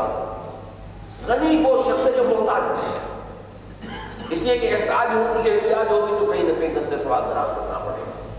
کہیں اپنی عزت نفس کا انسان سودا کرے گا. اچھا, اسی لیے حدیث میں آیا ہے الغنا غنا النفس, اصل غنا تو دل کا غنا ہے. اگر آپ کے اندر اتنا غنائے نفس ہے کہ اگر بھوکی سوکھی بھی مل رہی ہے تب بھی آپ اس پر قادر ہیں, صابر ہیں, تو آپ غنی ہیں. ہاں, اگر آپ کے پاس ہے لاکھوں اور پھر آپ بھکاری بنے ہوئے ہیں اور دستے سوال دراز کرنے کا فقیر. اس اعتبار سے لفظ غنی کے مفہوم کو سمجھ لیجیے. ایسے تو خود حضور صلی اللہ علیہ وسلم نے فرمایا کہ ما قل و کفا خیر مما کثر و القا, کم ہو کفایت کرتا ہے,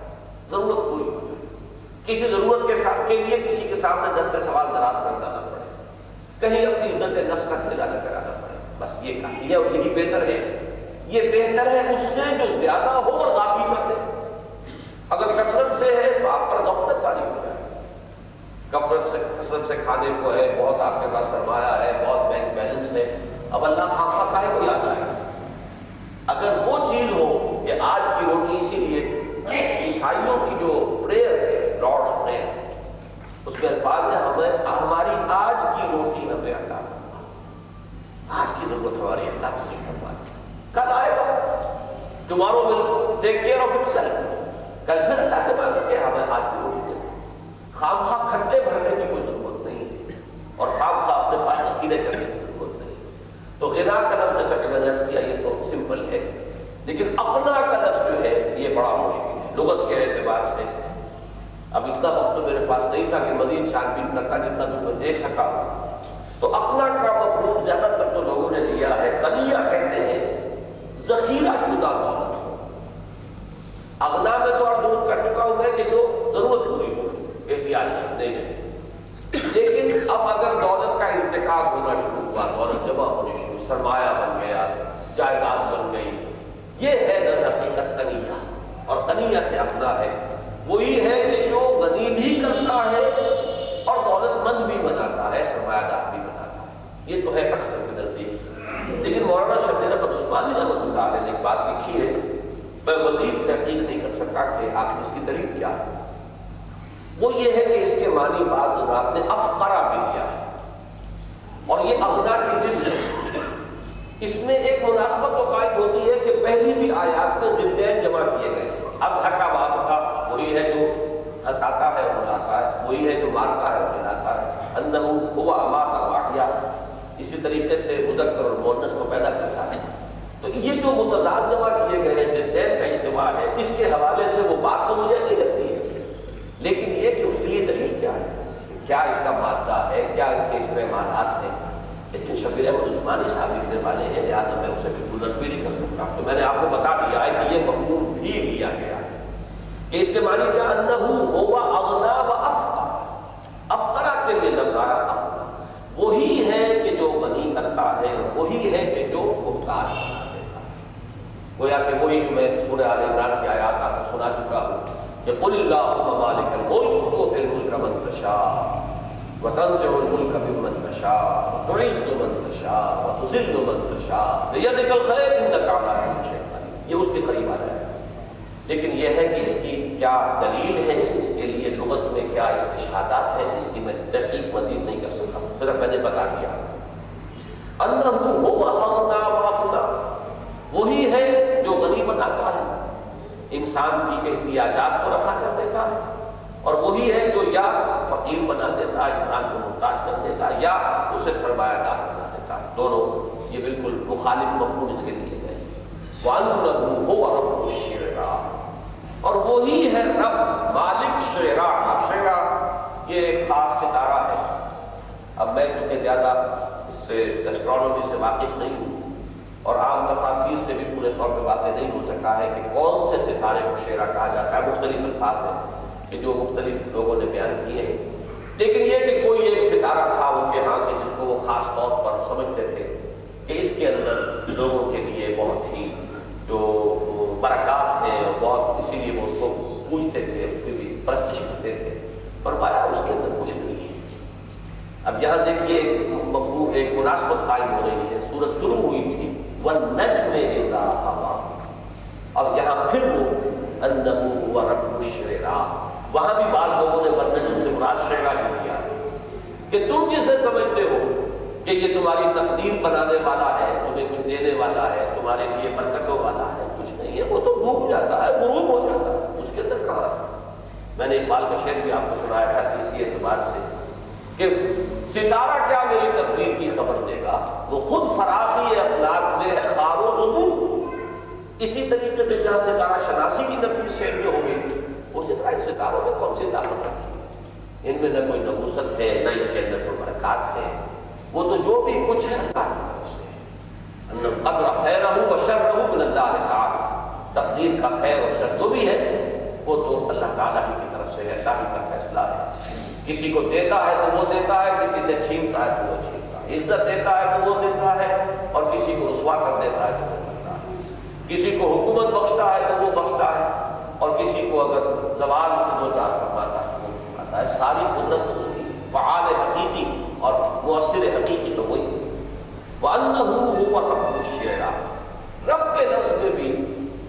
اگرچہ عام طور پر اس کا جو مفہوم ہمارے ہاں عام ہو چکا ہے وہ یہ ہے تربیت دینے والا، پروردگار، پالنہار، لیکن واقعہ یہ ہے کہ رب کے مفہوم میں جو چیز غالب ہے وہ ہے مالک. رب الدار، گھر کا مالک. رب المال، مال کا مالک. اگر کہیں پر مزاربت ہو رہی ہے کہ رب المال ہے اور لکھے کہ جو مزارب ہے، جو محنت کرنے والا ہے، تو رب کا لفظ جو ہے اس میں ملکیت اور مختار مطلق ہونا یہ ہے اس کا اصل جو مفہوم ہے.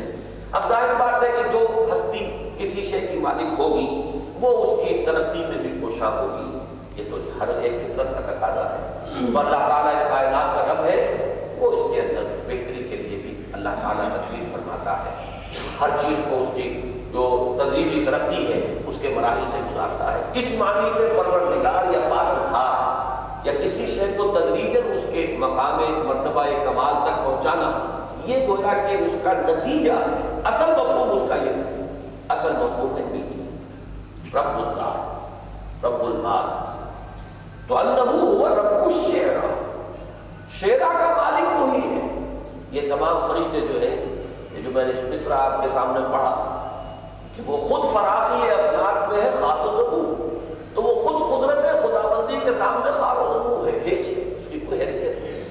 وہ تو جو اللہ نے اس کے لیے راستہ مقرر کر دیا اسی پر چل رہا ہے. جو اس کا مدار معین ہے اسی کے اوپر گردش کر رہا ہے، اس کا اختیار ہی کوئی نہیں. تمہارے لیے وہ کیا کسی نبوست کا یا کسی خیر و برکت کا ذریعہ بنے گا. وَأَنَّهُ أَهْلَكَ عَادًا الْأُولَىٰ۔ اب آپ دیکھ رہے ہیں کہ اس میں جو طویل مکی صورتیں ہیں ان میں یہ مضامین بڑے شر و قصد کے ساتھ آتے ہیں۔ یہاں ایک ایک قوم کا ذکر آئے گا جو سورہ اعراف میں پورا پورا رکوع اس کے اوپر آکر ملے گا، سورہ شعراء میں پورا پورا رکوع ملے گا،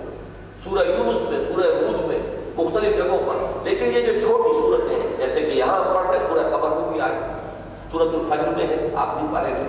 تو یہاں ان تمام اقوام کا ذکر قرآن مجید کر رہا ہے جن کا کہ تفصیل کے ساتھ میں بعد میں جو طویل مکی صورتیں نازل ہوئی ان میں ایک قوم نوح تھی، اللہ نے اپنا رسول بھیجا، حضرت نوح علیہ السلام مبعوث فرمایا، انہوں نے ان کی دعوت کو قبول نہیں کیا، کان نہیں دھرا، ہلاک کر دیا۔ ان کے بعد قوم عاد کو دبدبہ حاصل ہوا، عروج حاصل ہوا، جزیرہ نما عرب کے جنوبی علاقے کے اندر حضرت ہود بھیجے گئے، انہوں نے بھی ان کی بات نہ مانی، نہ سنی، وہ ہلاک کر دیا۔ پھر ان کے بعد سمود کی ایک قوم ہوئی، وہ جزیرہ نما کے شمال مغربی گوشے میں، وہاں پہ ان کا تمدن، ان کی تہذیب، ان کی صدقت و شوکت کے نشان اور آثار آج تک موجود ہیں۔ ان کے بعد جب ان میں خرابیاں پیدا ہوئی، مشرکانہ اوہام پیدا ہوئے، اللہ نے حضرت صالح کو بھیجا، انہوں نے بات نہیں مانی، ہلاک کر دیا۔ اب یہ جو داستانیں ہیں جنہیں کہ انباء الرسل کہا گیا ہے سورہ ہود میں، رسولوں کے اہم اور بڑے جو بہت اہم واقعات ہیں، ان کا یہاں پر آپ دیکھ رہے ہیں کہ ایک ایک آیت میں ذکر وَأَنَّهُ أَهْلَكَ عَادًا الْأُولَىٰ، اور یہ کہ وہی ہے کہ اس نے ہلاک کیا تھا عاد اولا، یہ عاد کے بعد ثمود کو، چونکہ عاد ہی کی قوم میں سے جو لوگ حضرت ہود پر ایمان لے آئے تھے جنہیں بچا لیا گیا تھا، انہوں کا سے بعد میں جو قوم وجود میں آئی ہے وہ ثمود ہے۔ تو ثمود کو عاد ثانیہ بھی کہتے ہیں، اس اعتبار سے عاد کو محض عاد بھی کہتے ہیں اور عاد اولا بھی کہتے ہیں، پہلی عاد، پہلی قوم جو عاد تھی جن کی طرف کہ حضرت ہود علیہ السلام اسی نے ہلاک کیا تھا۔ اس میں بھی دیکھیے غور کرنے کی بات کیا ہے کہ یہ تو سب جانتے ہیں کہ وہ ہلاک ہوئے، لیکن ایک خیال یہ کہ ایسے ایک آندھی آئی تھی ہلاک ہو گئے، یا کوئی زلزلہ آیا تھا ہلاک ہو گئے، سیلاب آیا تھا ہلاک ہو گئے، یعنی وہ جو اصل مؤثر حقیقی ہے وہ نگاہوں سے بدل گیا۔ ہمارا یہ ہوا تھا، وہ ہوا تھا، پاکستان دو ٹکڑے ہو گیا، اب یہ اسباب ہو گئے، وہ اسباب ہو گئے، خدا نہ خواستہ کوئی اور مصیبت ہم پر آ گئی تو ہم انہی اسباب کی طرف اس کو منسوخ کر کے فارغ ہو جائیں، بھول جاتے ہیں کہ یہ پورا کارخانہ قدرت جو ہے کسی قادر مطلق کے ہاتھ میں، اس کا قانون ہے کہ جو یہاں پہ کار فرما ہے، اس کا حکم ہے جس کے تحت کے یہ سارے واقعات جو ہے حکم میں آ رہے ہیں۔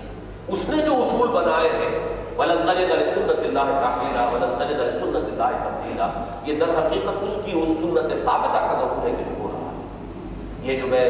ان پچھلے دنوں میں خاص طور پر کراچی میں جو حوادث ہوئے ہیں، جس کے بارے میں میں نے وہ آیات قرآنیہ میں اس کا حوالہ دیا کہ یہ وَلَنُذِيقَنَّهُم مِّنَ الْعَذَابِ الْأَدْنَىٰ دُونَ الْعَذَابِ الْأَكْبَرِ لَعَلَّهُمْ يَرْجِعُونَ، یہ چھوٹے چھوٹے عذاب بھیج کر اللہ تعالیٰ کسی قوم کو مہلت دیتا ہے، جاگ سکتے ہو تو جاگ جائے، اگر نہیں جاگتے تو پھر آخری عذاب بھی آتا ہے، پھر خاتمہ نہیں ہوتا۔ اسپین سے خاتمہ ہو گیا مسلمان، وجود تک نہیں پہنچا۔ 800 برس تک جہاں مسلمانوں کی سطوت کے ڈنکے بجے، جہاں ایسے ایسے عظیم محل بنائے، ایسی ایسی عظیم عمارتیں بنائی، اب کیا لا یرا الا مساکنہ، اب وہ عمارت ہے کھنڈر ہے، وہ آپ کو قصر نظر آ جائے گی، کوئی مسجدیں نظر آ جائے گی، لیکن یہ کہ لا یرا الا مساکنہ، مسکن ہے، رہنے والے نام و نشان ہے۔ تو یہ کہ یہ سارا کچھ جو ہے یوں نہ سمجھو کہ بس زلزلہ آیا ختم ہو گئے، انہو اہلک عاد، اس نے ہلاک کیا تھا عاد اول کو، عاد کی پہلی قوم، وثمود فما ابقیٰ، اور ثمود کو اسی نے ہلاک کیا، پھر نہیں چھوڑا، کسی کو نہیں چھوڑا، وہ تو پوری کی پوری قوم تہس تہس کر دی، جسے کہا جاتا ہے یہ عذاب استحصال، استحصال نہیں استحصال، استحصال تو حصل سے بنا ہے، حاص اور لام، جبریہ کسی سے وصول کرنا، حاصل کر لینا جبرن، یہ استحصال ہے۔ استحصال اصل سے بنا، اصل کہتے ہیں جڑ، کسی درخت کو پودے کو جڑ سے اکھاڑ دینا، یہ استحصال ہے، جڑ سے کسی کو بے خبر سے اکھاڑ دینا۔ تو جو قوم اللہ تعالیٰ اس طرح ہلاک کرتا ہے اس کے لیے وہ عذاب استحصال کی اصطلاح ہے کہ پھر کوئی بچتا نہیں، جیسے کہ میں نے بھی بتایا لا یرا الا مساکنہم، اب ان کے مسکن رہ گئے، ان کا بیوتہم خاویہ، یہ ان کے گھر ہیں جو ان کے پڑے ہوئے ہیں، ان گھروں میں بھی کبھی کوئی آباد تھے، میں بھی کبھو کسی کا سر غرور تھا، یہاں بھی کوئی بڑی قوم تھی اور بڑی سربت تھی اس کی، آج ان کا نام و نشان نہیں۔ کہیں فرمایا گیا قطع دابر القوم الذین ظلموا، ان کی جڑ کاٹ دی گئی اس قوم کی جس نے شرک اور کفر کی راہ کیا۔ تو یہ مختلف اسلوب بیان ہے۔ تو یہاں فرمایا فما ابقا، تو کوئی باقی نہ چھوڑا، وقوم نوح من قبل، اور اس سے پہلے نوح کی قوم، اس کو بھی ہلاک کیا۔ انہم کانوا هم اظلم واطغى، یقیناً وہ تو سب سے بڑھ کر ظالم تھے اور سب سے بڑھ کر سرکش اور شریر تھے۔ اس کے بھی جیسا کہ میں نے عرض کیا یہ مشکل لغت ہے، اس میں بہت سے احتمالات ہیں۔ ایک تو یہ ہے کہ خاص طور پر یہ بات کہی جا رہی ہے قوم نوح کے بارے میں کہ وہ سب سے ہی بڑھ کر شریر تھے، وہ ان سب سے بازی لے گئے تھے۔ ایک یہ رائے بھی ہے کہ یہ اظلم اور اطغیٰ، بہت زیادہ ظلم کرنے والے، بہت زیادہ شرک میں مبتلا ہونے والے، بہت زیادہ سرکش اور شریر، یہ ان تینوں قوموں کو کہا جاتا ہے کہ اس نے عاد اولیٰ کو ہلاک کیا، اس نے ثمود کو ہلاک کیا، ان سے پہلے قوم نوح کو ہلاک کیا، اور یہ سب کے سب انہم کانوا هم اظلم واطغى، یہ سب کے سب ظالم بھی تھے۔ اور یہ ظلم کا لفظ اکثر و بیشتر میں نے بارہا بیان کیا ہے، قرآن مجید میں شرک کے لیا ہے، ان الشرک لظلم عظیم، سب سے بڑا شرک جو ہے اس کائنات میں، سب سے بڑا ظلم وہ شرک ہے۔ اس لیے کہ ظلم کہتے ہیں وہ شے فی غیر محلہ، کسی شے کو اس کے اصل مقام سے ہٹا دینا۔ شرک میں دو شکلیں لازمن ہوگی، یا تو مخلوقات میں سے کسی کو اٹھا کر اللہ کے برابر اٹھایا جائے گا، وہ بھی اپنے مقام سے ہٹا دیا، یا اللہ کو گرا کر مخلوقات کی صف میں لایا جائے گا، یہ بھی اللہ کو اس کے اپنے اصل مقام سے ہٹا دیا جائے گا۔ اس کے بغیر شرک ہو ہی نہیں سکتا، یا خدا کو گراؤ گے یا مخلوقات میں سے کسی کو اٹھاؤ گے، اس کے بغیر شرک کا کوئی ٹھکانا نہیں۔ لہذا ظلم کا لفظ جو ہے صحیح ترین جو ہے اس کے لیے شرک کے لیے موضوع ترین لفظ ہے، اور سب سے بڑا ظلم ہے۔ باقی تو یہ کہ ظلم ہم اپنے نفس پر بھی کرتے ہیں، اپنی جان پر کرتے ہیں، ایک دوسرے پر ظلم کرتے ہیں، لا تظلموا ولا تظالموا، نہ ظلم کرو اور نہ آپس میں ایک دوسرے پر ظلم کرو۔ لیکن یہ کہ ایک ظلم جو سب سے بڑا ظلم ہے، ان الشرک لظلم عظیم، وہ شرک ہے، اور عام طور پر یہ لفظ جب آتا ہے تو شرک کے معنی تو انہم کانوا هم اظلم واطغى۔ ویسے میری اپنی ذاتی رائے ہے وہ یہ ہے کہ یہ قوم نوح کے بارے میں یہ ہے تعین کے ساتھ، اس سے مضمون بہت نکھرتا ہے، لفظ جو ہے وہ زیادہ منطبق معلوم ہوتے ہیں کہ عاد کو ہلاک کیا، پھر ثمود کو ہلاک کیا، کسی کو باقی نہیں چھوڑا، اور ان سے پہلے قوم نوح کو ہلاک کیا تھا، اور وہ تو سب سے ہی بڑھ کر شریر اور سب سے ہی زیادہ شرک میں بڑھ جانے والے۔ تو اس میں جو ہے اس کی عبارت کے ساتھ زیادہ ایک مطابقت، مضمون کا فلو جو ہے، اس کا بہاؤ، اس کا سیاق و سباق زیادہ صحیح جو ہے اپنی جگہ پر بیٹھتا ہے۔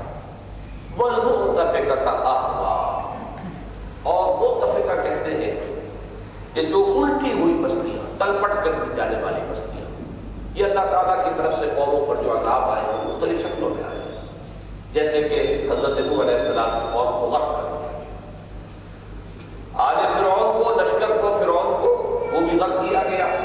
لیکن وہ قوم اپنی جگہ پر غرق ہوئی، یہ لا کر سمندر میں ڈبوئے گئے۔ کسی کے اوپر زلزلہ آ گیا، کسی پر کوئی بڑی چنگھاڑ آئی، صیحہ، بہت زبردست آواز جس سے لوگ ہلاک ہوئے۔ تو مختلف ہے،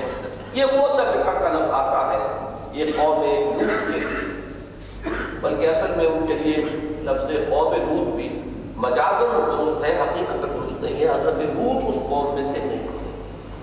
بلکہ حضرت لوط علیہ السلام کو آپ کو معلوم ہے کہ بھتیجے تھے حضرت ابراہیم، اور انہوں نے ہجرت کی تھی حضرت ابراہیم کے ساتھ عراق سے، عراق میں علاقے سے یہ اصل جو ان کا علاقہ تھا ار شہر ہے، جس کے اب کھنڈرات نکل آئے ہیں، ایکسکیویشن ہوئی ہے، اس شہر ار میں حضرت ابراہیم علیہ السلام کی پیدائش ہوئی۔ وہاں سے انہوں نے پھر جب انہیں آگ میں ڈالا گیا، اللہ نے انہیں بچایا، پھر انہوں نے وہاں سے ہجرت کی، تو حران کے علاقے میں، شام کا علاقہ ہے، وہاں سے وہ وہاں گئے، پھر وہاں سے جنوب میں اترے ہیں، میڈیٹرینین کے ساحل کے ساتھ ساتھ وہ فلسطین اور پھر مصر بھی گئے ہیں، پھر لیکن یہ کہ اصل انہوں نے اپنا جو مقام بنایا ہے وہ وہی فلسطین کا علاقہ ہے۔ تو وہی اس پورے سفر میں حضرت لوط ان کے ساتھ تھے، ان کے ساتھ ہی ہجرت کی تھی، ان پر ایمان وہی لے آئے تھے، آمن لہ لوط، ان پر ایمان آئے تھے، ان کے یہ بھتیجے تھے۔ لیکن پھر اللہ تعالیٰ نے انہیں مبعوث کیا تھا سدوم اور عامورہ کے دو شہر تھے، بڑے آباد، گلجان آباد، بہت خوشحال۔ یہ جو ڈیڈ سی کہلاتا ہے بحر مردار، اس کے ساحل پر یہ شہر تھے، اور یہ چونکہ تجارتی شاہراہ ہے، تمام قافلے جو یمن سے چل کر آتے تھے اور شام کے طرف جاتے تھے وہ یہاں سے گزرتے تھے۔ ظاہر بات ہے کہ کوئی بہت بڑی تجارتی شاہراہ پر جو بھی شہر ہوتے تھے ان کے لیے بڑی سے برکتیں، دنیاوی برکتیں تھے، بہت سہولتیں، مال و دولت کی فراوانی۔ تو یہ قوم بہت ہی آسودہ حال، لیکن اس کے اندر جو خباثت شروع ہوئی وہ آپ کو معلوم ہے۔ اسے خواہ ہمارے ہاں وہ لواطت کا لفظ جو ہے یہ بھی بہت بڑی زیادتی ہے جو ہم استعمال کرتے ہیں۔ حضرت لوط کے نام کو اس عمل کے ساتھ جوڑ دینا، یہ معلوم ہوتا ہے کہ کوئی کسی یہودی کی سازش ہے، اس لیے کہ ان کا یہ ذہن ہے کہ انبیاء کی سیرتوں کو بھی کسی نہ کسی طریقے سے اور ان کے مقام اور ان کی عظمت کو جو ہے مجروح کیا جائے۔ یہ لفظ تو کبھی بھی زبان پر نہیں آنا چاہیے۔ اس کو ہم کہہ سکتے ہیں کہ عمل قوم لوط، لیکن قوم لوط کا لفظ بھی اصل میں مجازن ہے، ورنہ حضرت لوط علیہ السلام ان کی قوم میں سے تھے، یہ مبعوث تھے کہ جیسے کہ بھیجے گئے ہیں وہاں ان شہروں میں جا کر انہوں نے تبلیغ کی ہے، لیکن اس قوم کے اوپر وہ ٹس سے مس نہیں ہوئی، وہ ہلاک کی گئی۔ ان کے اوپر جو عذاب آیا تھا اس میں دو محسوس ہوتے ہیں کہ پہلے کوئی زلزلہ آیا ہے ایسا کہ جس سے ان کے گھر اودے ہوئے، اور پھر کوئی پتھروں کی بارش ہوئی ہے آسمان سے۔ یہ سورہ حجر کی آیت جو ہے اس کے اندر یہ پورا اس کا نقشہ کھینچ دیا گیا، وہ آیت آپ کو سنائی تھی۔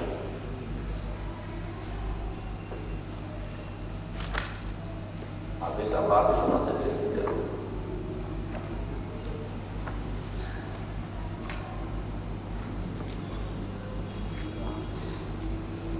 فَأَخَذَتْهُمُ الصَّيْحَةُ مُشْرِقِينَ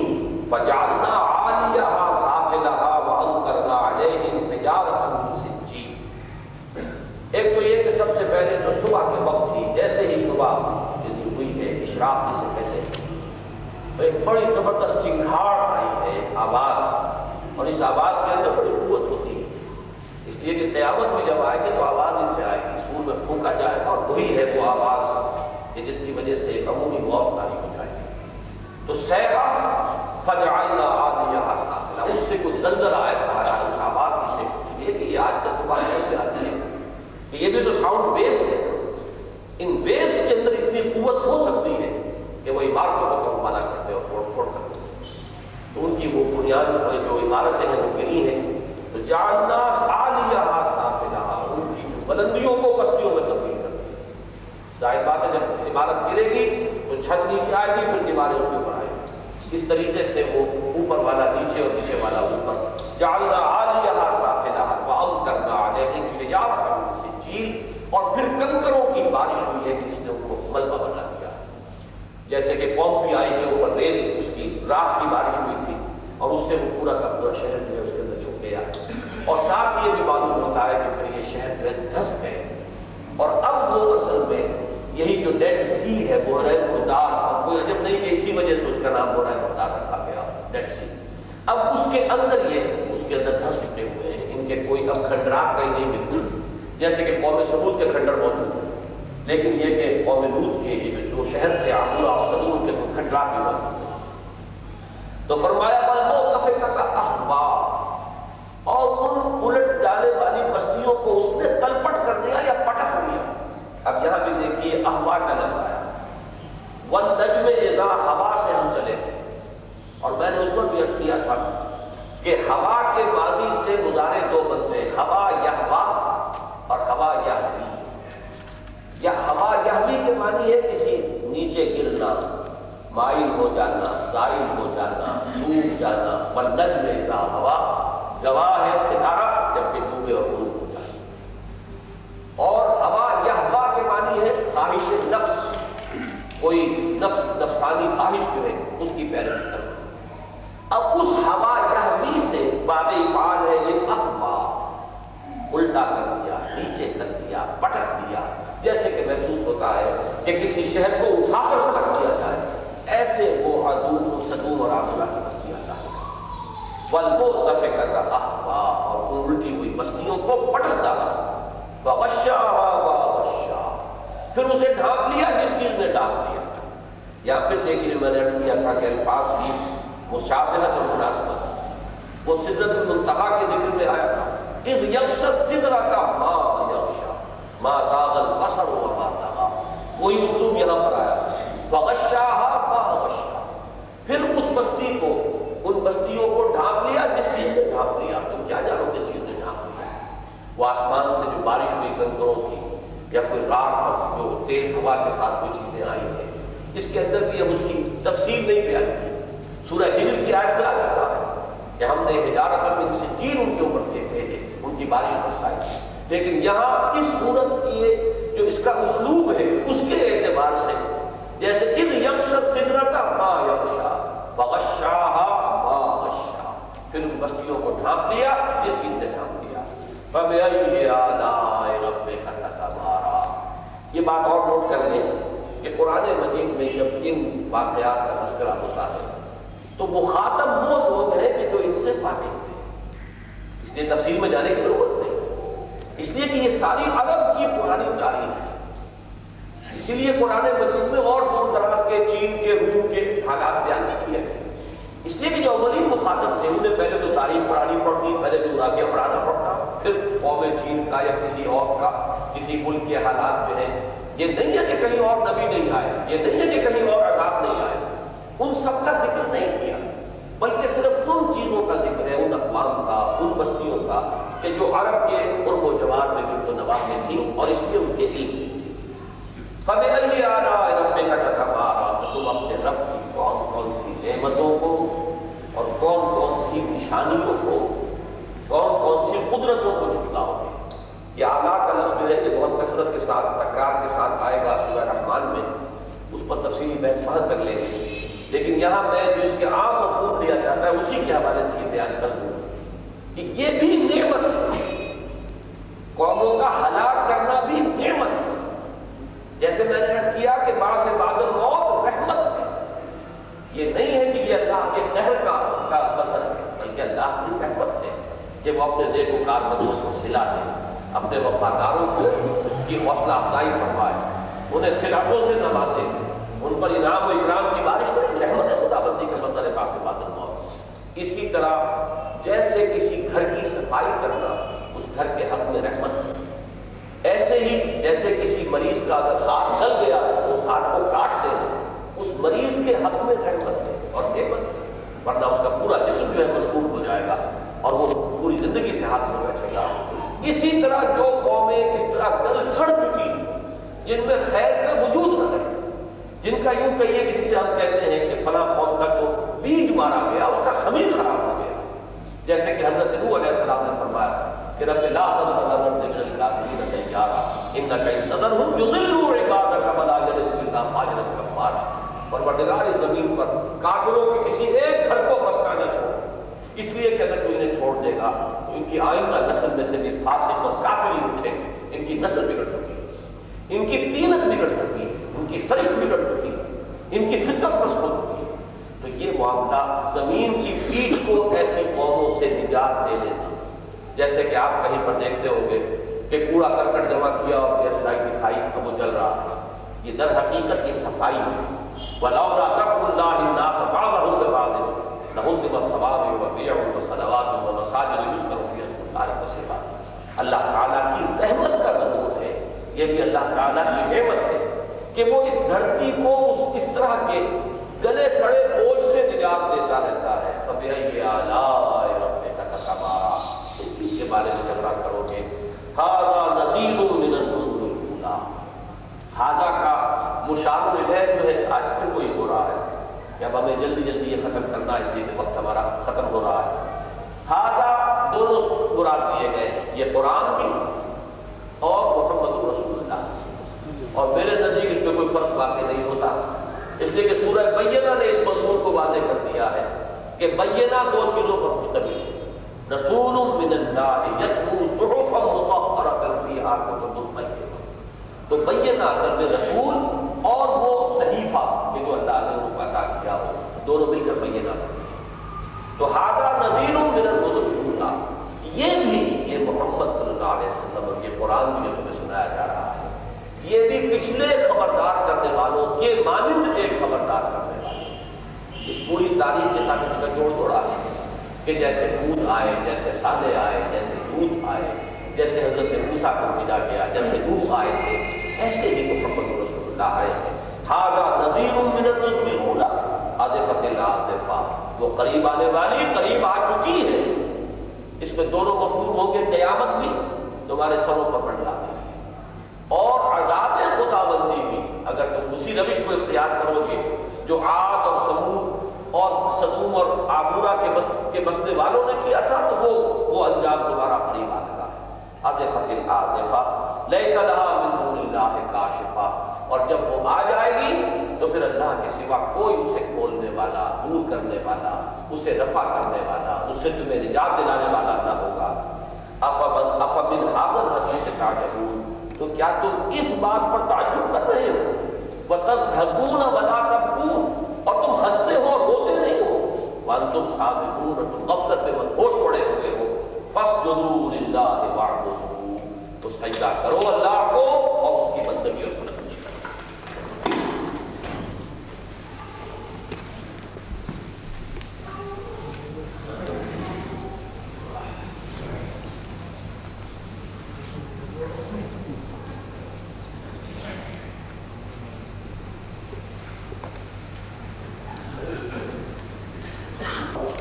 حضور صلی اللہ علیہ وسلم نے جب یہ سورہ مبارکہ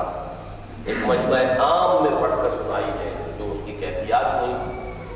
اس کا نتیجہ یہ نکلا ہے کہ سب لوگوں نے سجدہ کیا، اور گویا کہ بے اختیار جسے کہا جائے، شاہ ولی اللہ دہلوی رحمۃ اللہ علیہ نے اس کے لیے ایک بڑا لفظ استعمال کیا ہے، وہی لفظ غاشیہ، جیسے کہ غشاہا و غشا، اللہ کی طرف سے ایک غاشیہ نے انہیں ایسے ڈھانپ لیا کہ بے اختیار ہو کر وہ سجدے میں پڑ گئے۔ وہ ایک خاص کیفیت ہے جو ان آیات مبارکہ سے پیدا ہوئی، وہ گویا کہ چھا جانے والی تھی لوگوں کے قلوب و اذہان پر، اور اس کے نتیجے میں وہ سب بے اختیار اللہ کے سامنے سجدے میں پڑ گئے۔ بارک اللہ لی و لکم فی القرآن العظیم و نفعنی و ایاکم بالآیات